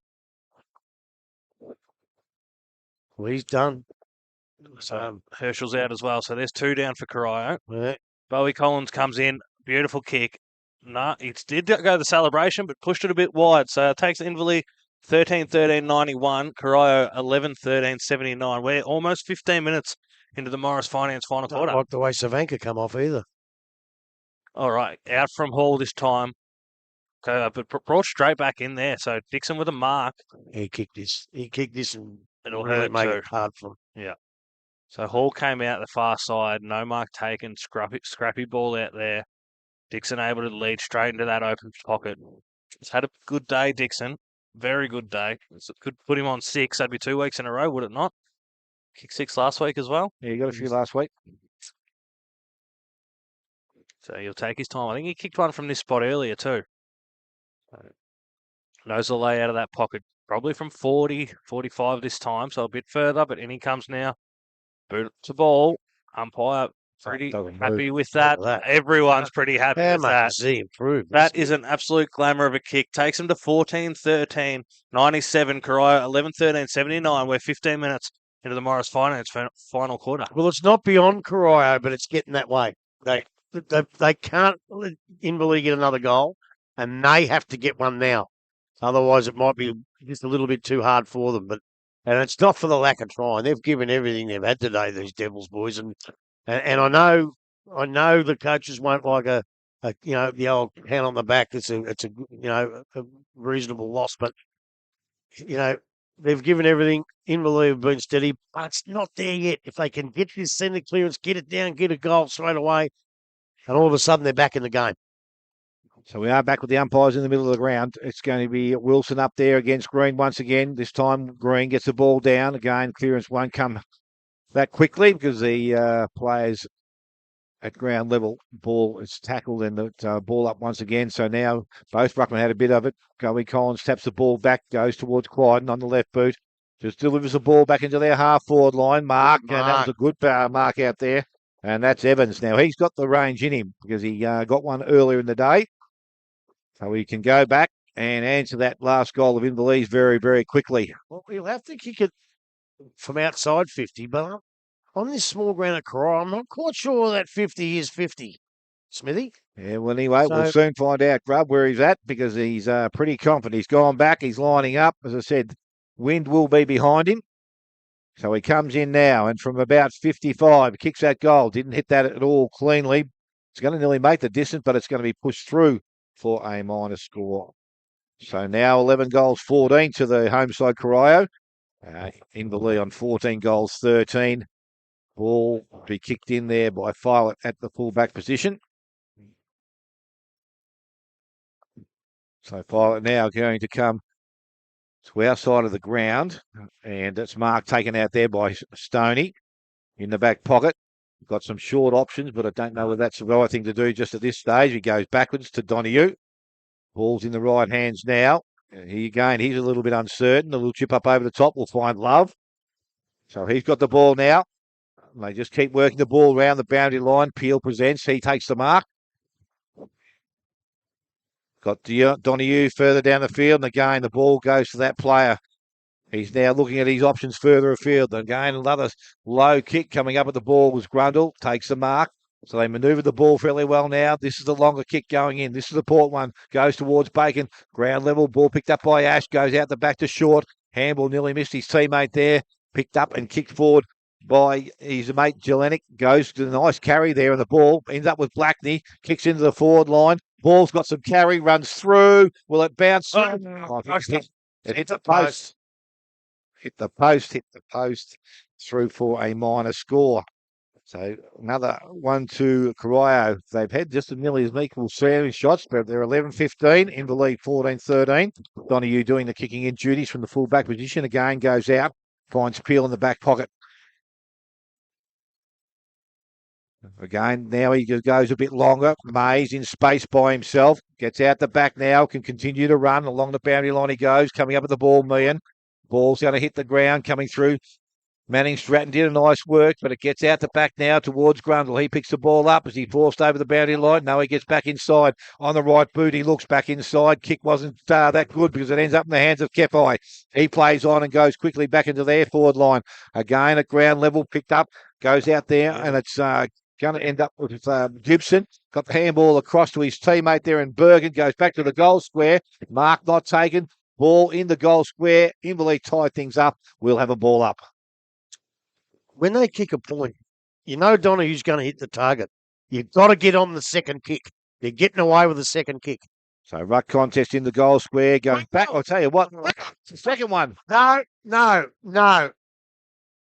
Touch as the umpire. There's two unbelievable attempts. Through for a minor score. So they're peppering away here. 11 goals, 16 ball in quickly. 14-13. Plant has it. Goes towards Wilson. Got runners inside.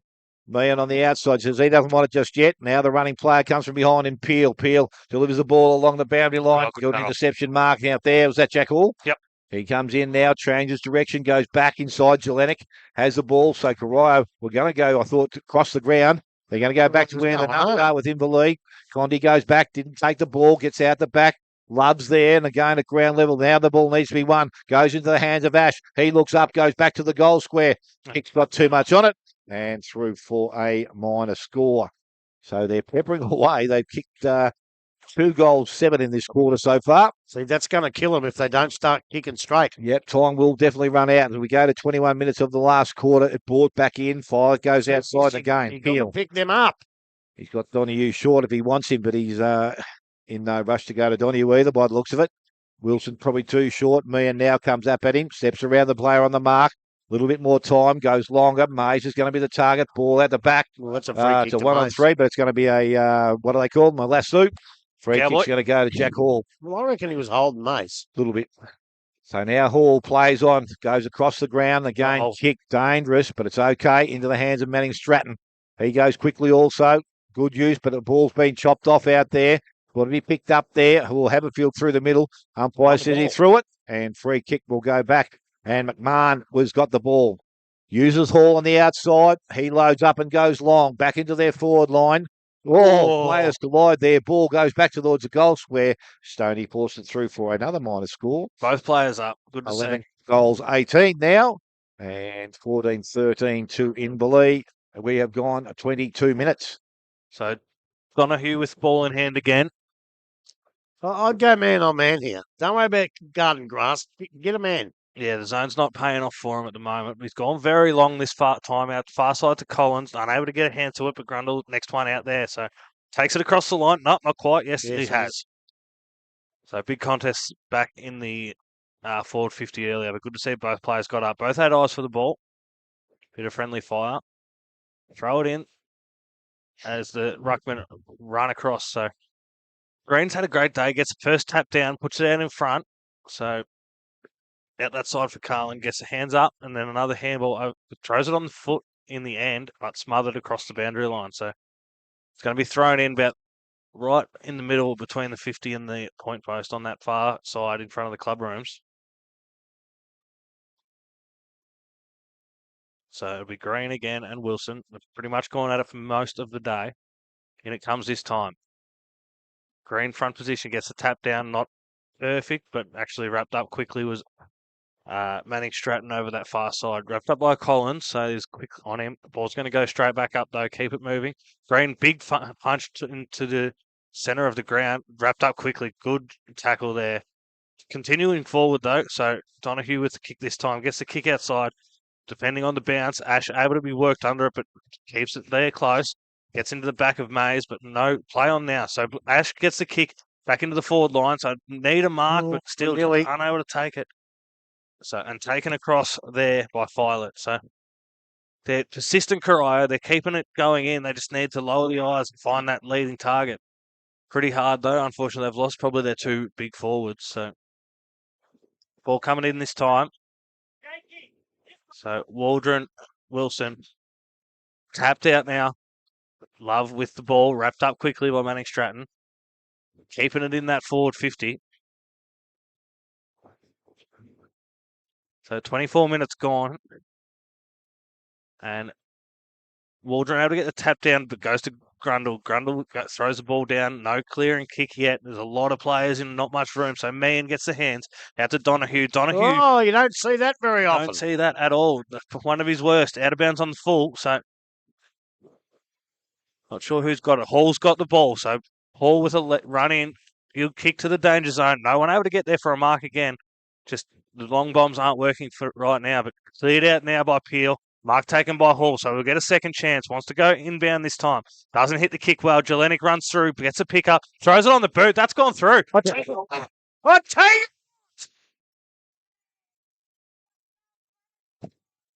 He's very happy. That was an absolute beautiful goal from the co-captain. And full pack runs through, gets the pick up, takes Corio to 12-17, 89, Inverleigh 14-13, 97. 25 minutes to Morris Finance final quarter. Well, I think when your full back's down there, I think it's probably up to Mason Dixon to work out where he is and stay on him. It's all right to all go up there, but they've left him there. And I tell you what, there ain't no more contenders. That is the Connectel. Yeah, that's right, Connectel. Hey, beautiful goal. And that's given them a chance. A magnificent goal. So back in the middle we go once again from the middle of the contest. It's going to be run out by Corio once again. They kick it into their half-forward line. See? Donahue standing by himself. Just picks up and goes wide. The kick's going to come wide and it's going to be out of bounds. So free kick will go to Corio. And they need to... Don't leave Donahue on his own down there. Ball now in the hands of Bergen. So Bergen now got some options. He needs to go long, and that's where he's going. He's going to go long. Mark required in the forward line, but that's Grundle does that. And he will set things up. Goes by hand outside into the hands of Donahue. Chips forward into the hands of Filet.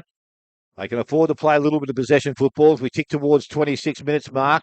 Goes longer, straight down the ground. Will be over the head of Grundle. Picked up Jelenic again. Puts boot to ball. Goes long, back into their forward line. Grundle again there. Had a fair whack at it, and he was paid the mark. Umpire said yes. Well, I said yes too. I don't know. Yep. Well, had a fair piece of it. So Grundle now, he decides to kick long, go back towards Dixon. He's up, mark not taken, ball off hands over the boundary line. It's funny, you know, when Grundle comes in to kick that, he runs straight, so it's not play on. Yep. But I reckon the umpire must have called play on, otherwise it would have been 50. So the ball now with the umpire, thrown back in. Front position, Green, out the back, goes towards Wilson. Quick kick back into the middle of the ground. Viney makes good ground, takes it. Ball comes out. Yes, umpire said it's a free kick, and it will go to Jelenic. So Jelenic now right in the middle of the ground, has the free kick.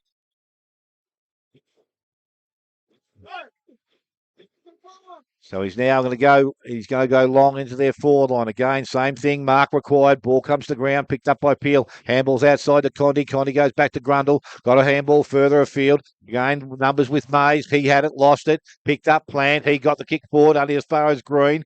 They're still working pretty hard. Bacon gets the ball. Out the back it goes to Short. He goes back into their forward line. Standing in the hole once again. Got to keep your structure. So Grundle now has the ball. He delivers the ball out towards centre wing again and Peel in space. So now they can play a fair bit of time on here. Well, they've got that extra point, haven't they? Yep. It's going to be very, very handy, I would think. So he's now going to load up and goes long back towards Meehan. Height in front, takes a good, strong mark. And again, he'll be in no hurry to get the ball moving, I wouldn't think. So Casey Meehan looks at his options further down the field.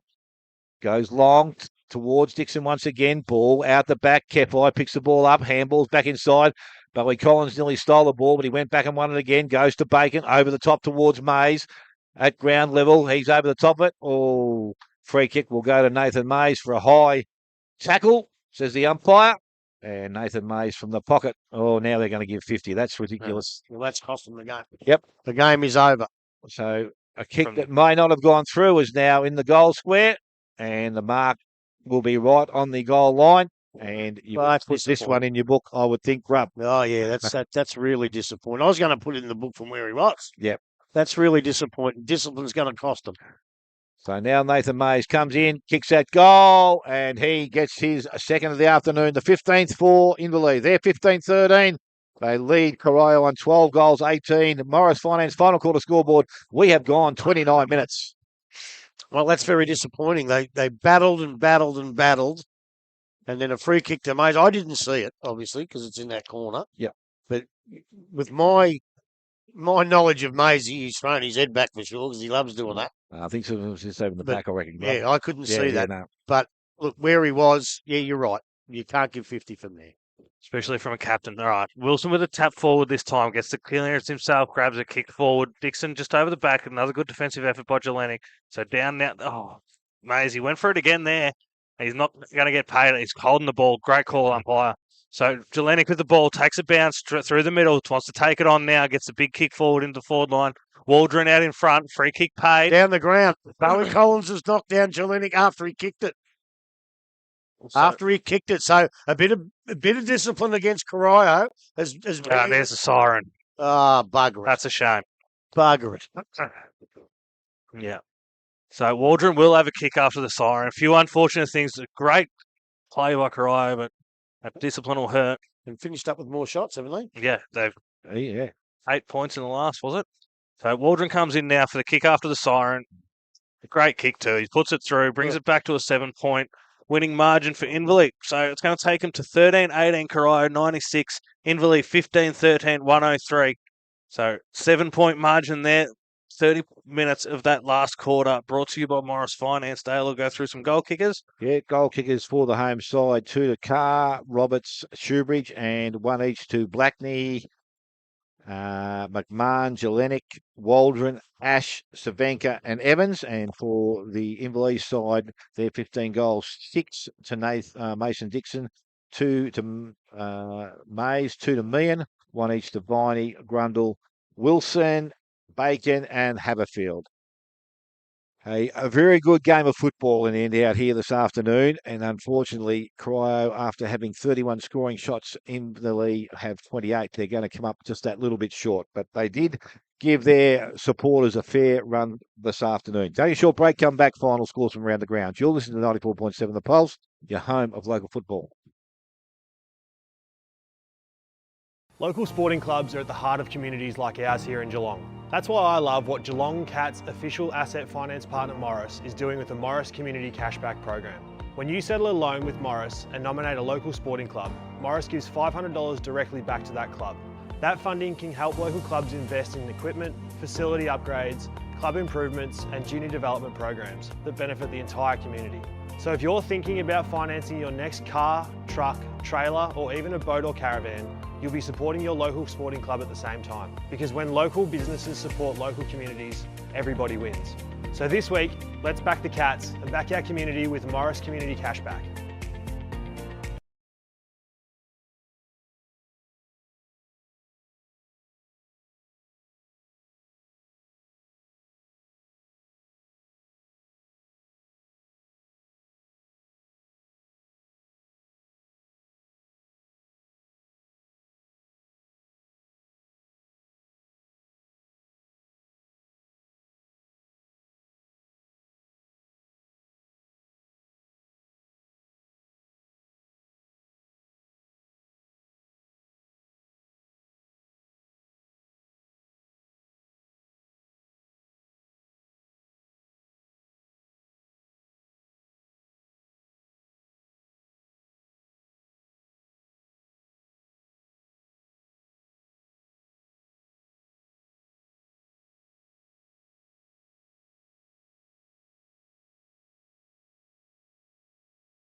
back. A good game of football out here this afternoon. Corio unfortunately fell short, 13-18.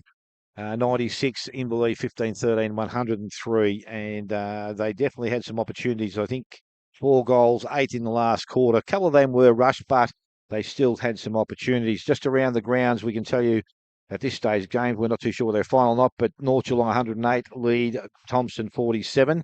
Belmont 78 and Winchelsea are 80. Again, not too sure whether that game is finished. Anakie 91, Belpo still 138. And again, not final, but Bannockburn 74 have defeated Werribee at 52. As we said, there's a game tomorrow, Geelong West taking on East Geelong. But, Grub, as I said, we came out here.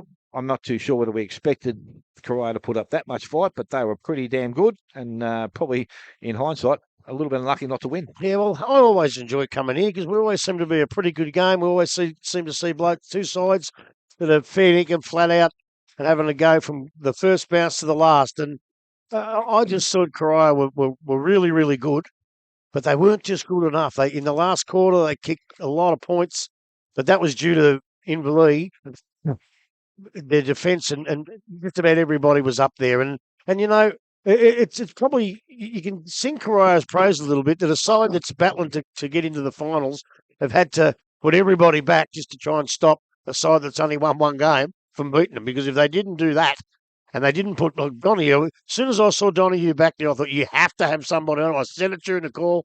I reckon he had probably 10 possessions in the last quarter. More, was it? Yeah, it was. He was just, and you knew he was going to do it. I thought Manning Stratton probably should have manned him and made sure that even if he did get it, because at the moment with Donahue, the legs and all that sort of stuff, if he gets it on his own, he'll kill you. But if he gets it under pressure, you can stop him. And they didn't quite do that. But look, as I say, it was testimony to the way they played. But you got to concentrate on the winners. They were under pressure in the finish, and they were just too good. Like at the end of the game. And I tell you what, I don't know about votes because it's so hard. You know, I thought Love was good, Dixon was good, Plant was good, Bacon was pretty good, Condy was all right, Biney did some nice things, and Donahue in the last quarter. And on the other side of the coin, gee, they had some blokes who could have got votes there. Roberts was good. Jelinek, you can't give him votes because his man kicked 5 or 6, but, boy, geez, what he did was fantastic. Shoebridge died off a little bit.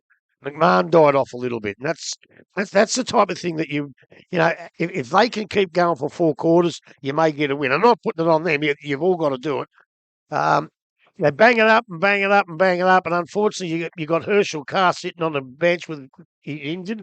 And the other bloke who I thought played a terrific game was Roberts. And he's a bit taller as well. And he was off too with what looked like an ankle injury. So they were down 2, but they were down 2 of the most important people on the ground when you have to kick those last couple of goals to win the game. So, yeah, great effort.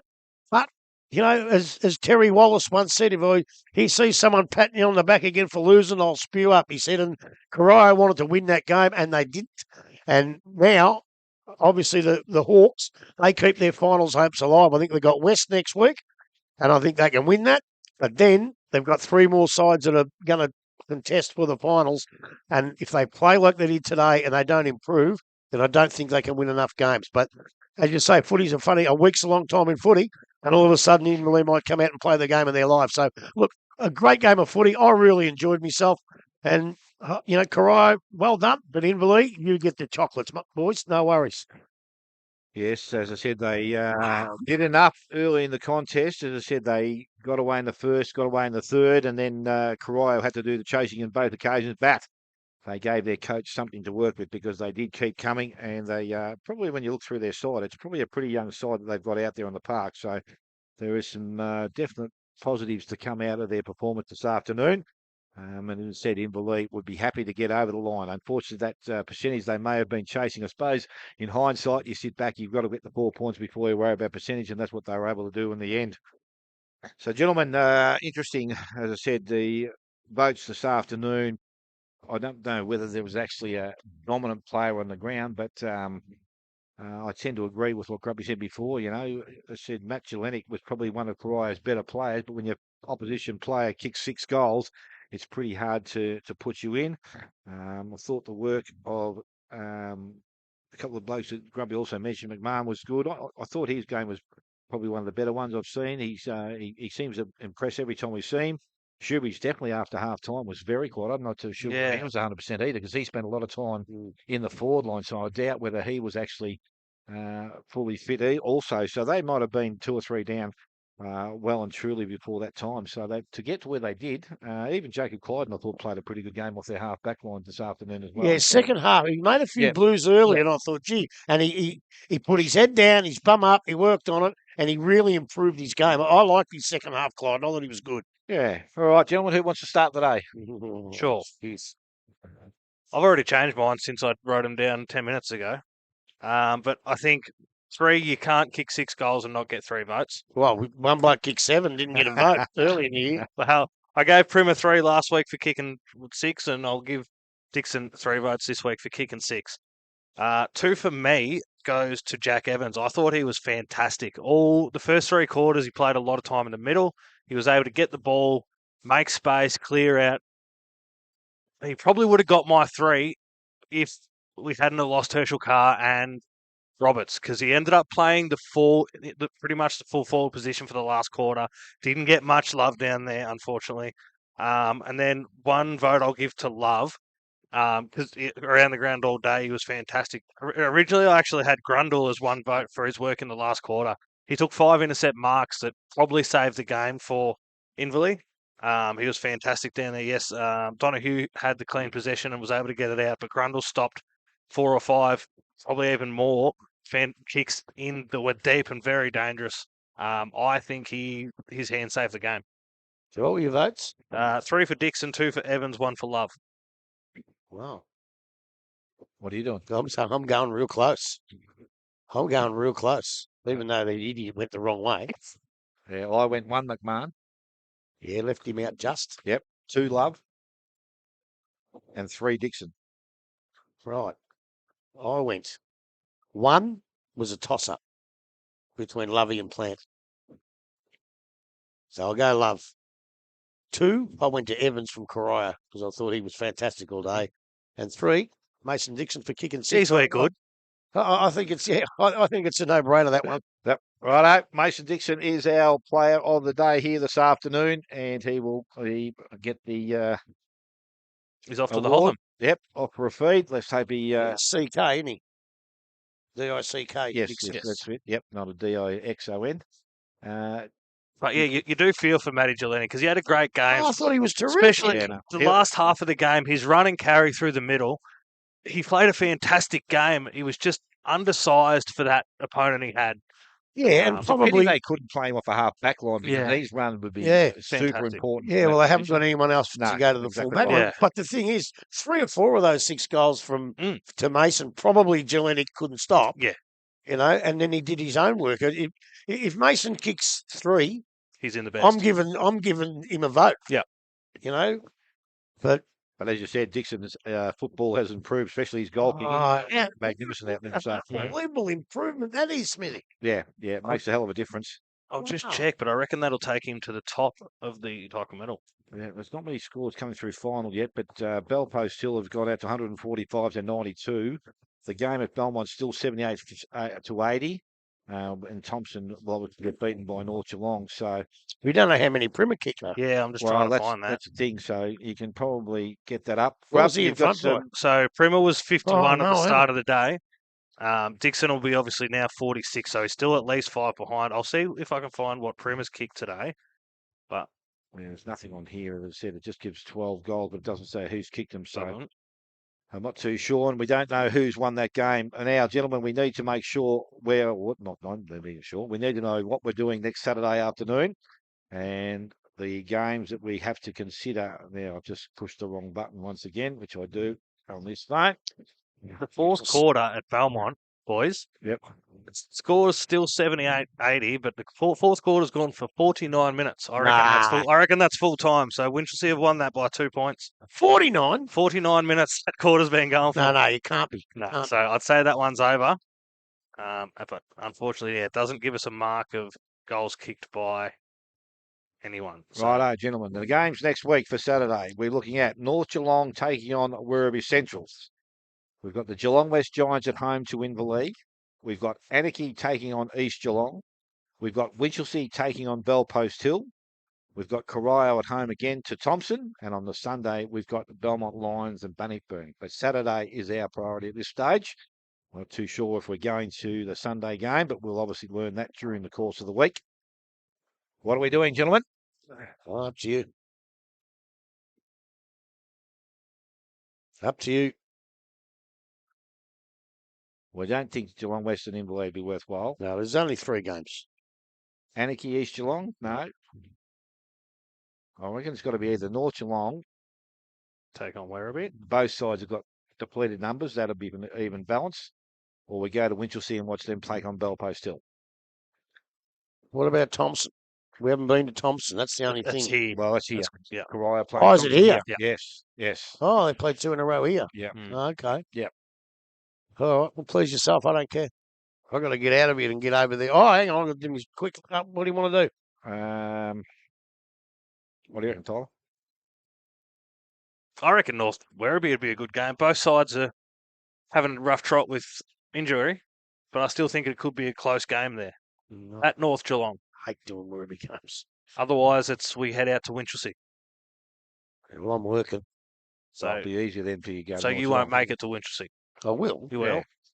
Well, I'm not fussed. I'll go either way because there's 50 to one and 50 to the other. So, All right. Please yourself. Do what you want. I don't care. righto. I reckon we go and see Winch. I reckon we go and see Winch and Belpost Hill. All right. This is great radio. Yeah, it is. This is worse than hashtag this morning. We're going there, and I'd like to say a big, big thank you to Buckley's Entertainment Centre, Elders, IXL, P&R Foods, and the Great Morris Finance. The Routleys, Mark of the Day, Kempy Engineering, Read the Play, Player of the Day, and the Hotham Hale Player of the Day. And the goal of the day, obviously, Connectel. Yeah, that's right, Connectel. To Beersdorf, Tapes and Bandages, Red Onion, Promoted Clothing, Frameline Printing and Framing, Raiders Bingo, Oswide Plumbing and Civil, Athlete's Foot, the Comna Feed, Sirocco Travel Cruise. I might as well get them to take me all the way out to Winchelsea, I reckon, Smitty. The Pulse, the Yards Hotel, the best in the West, Club Warehouse, and Victory Trophies. Thank you very much, everybody. So everyone here, we've had a really good afternoon here at the Corio's home game against Inverleigh. We hope you've enjoyed the call. It was a little bit staticky maybe early on. We apologise for that, but we hope to have you all back here again next week. You've been listening to 94.7 The Pulse, the home of local football. Big thing. I think Archie's back next week. Who? Archie, Oh. that little mongrel that went across overseas and left us in the lurch. Thank you, everybody. See you next week.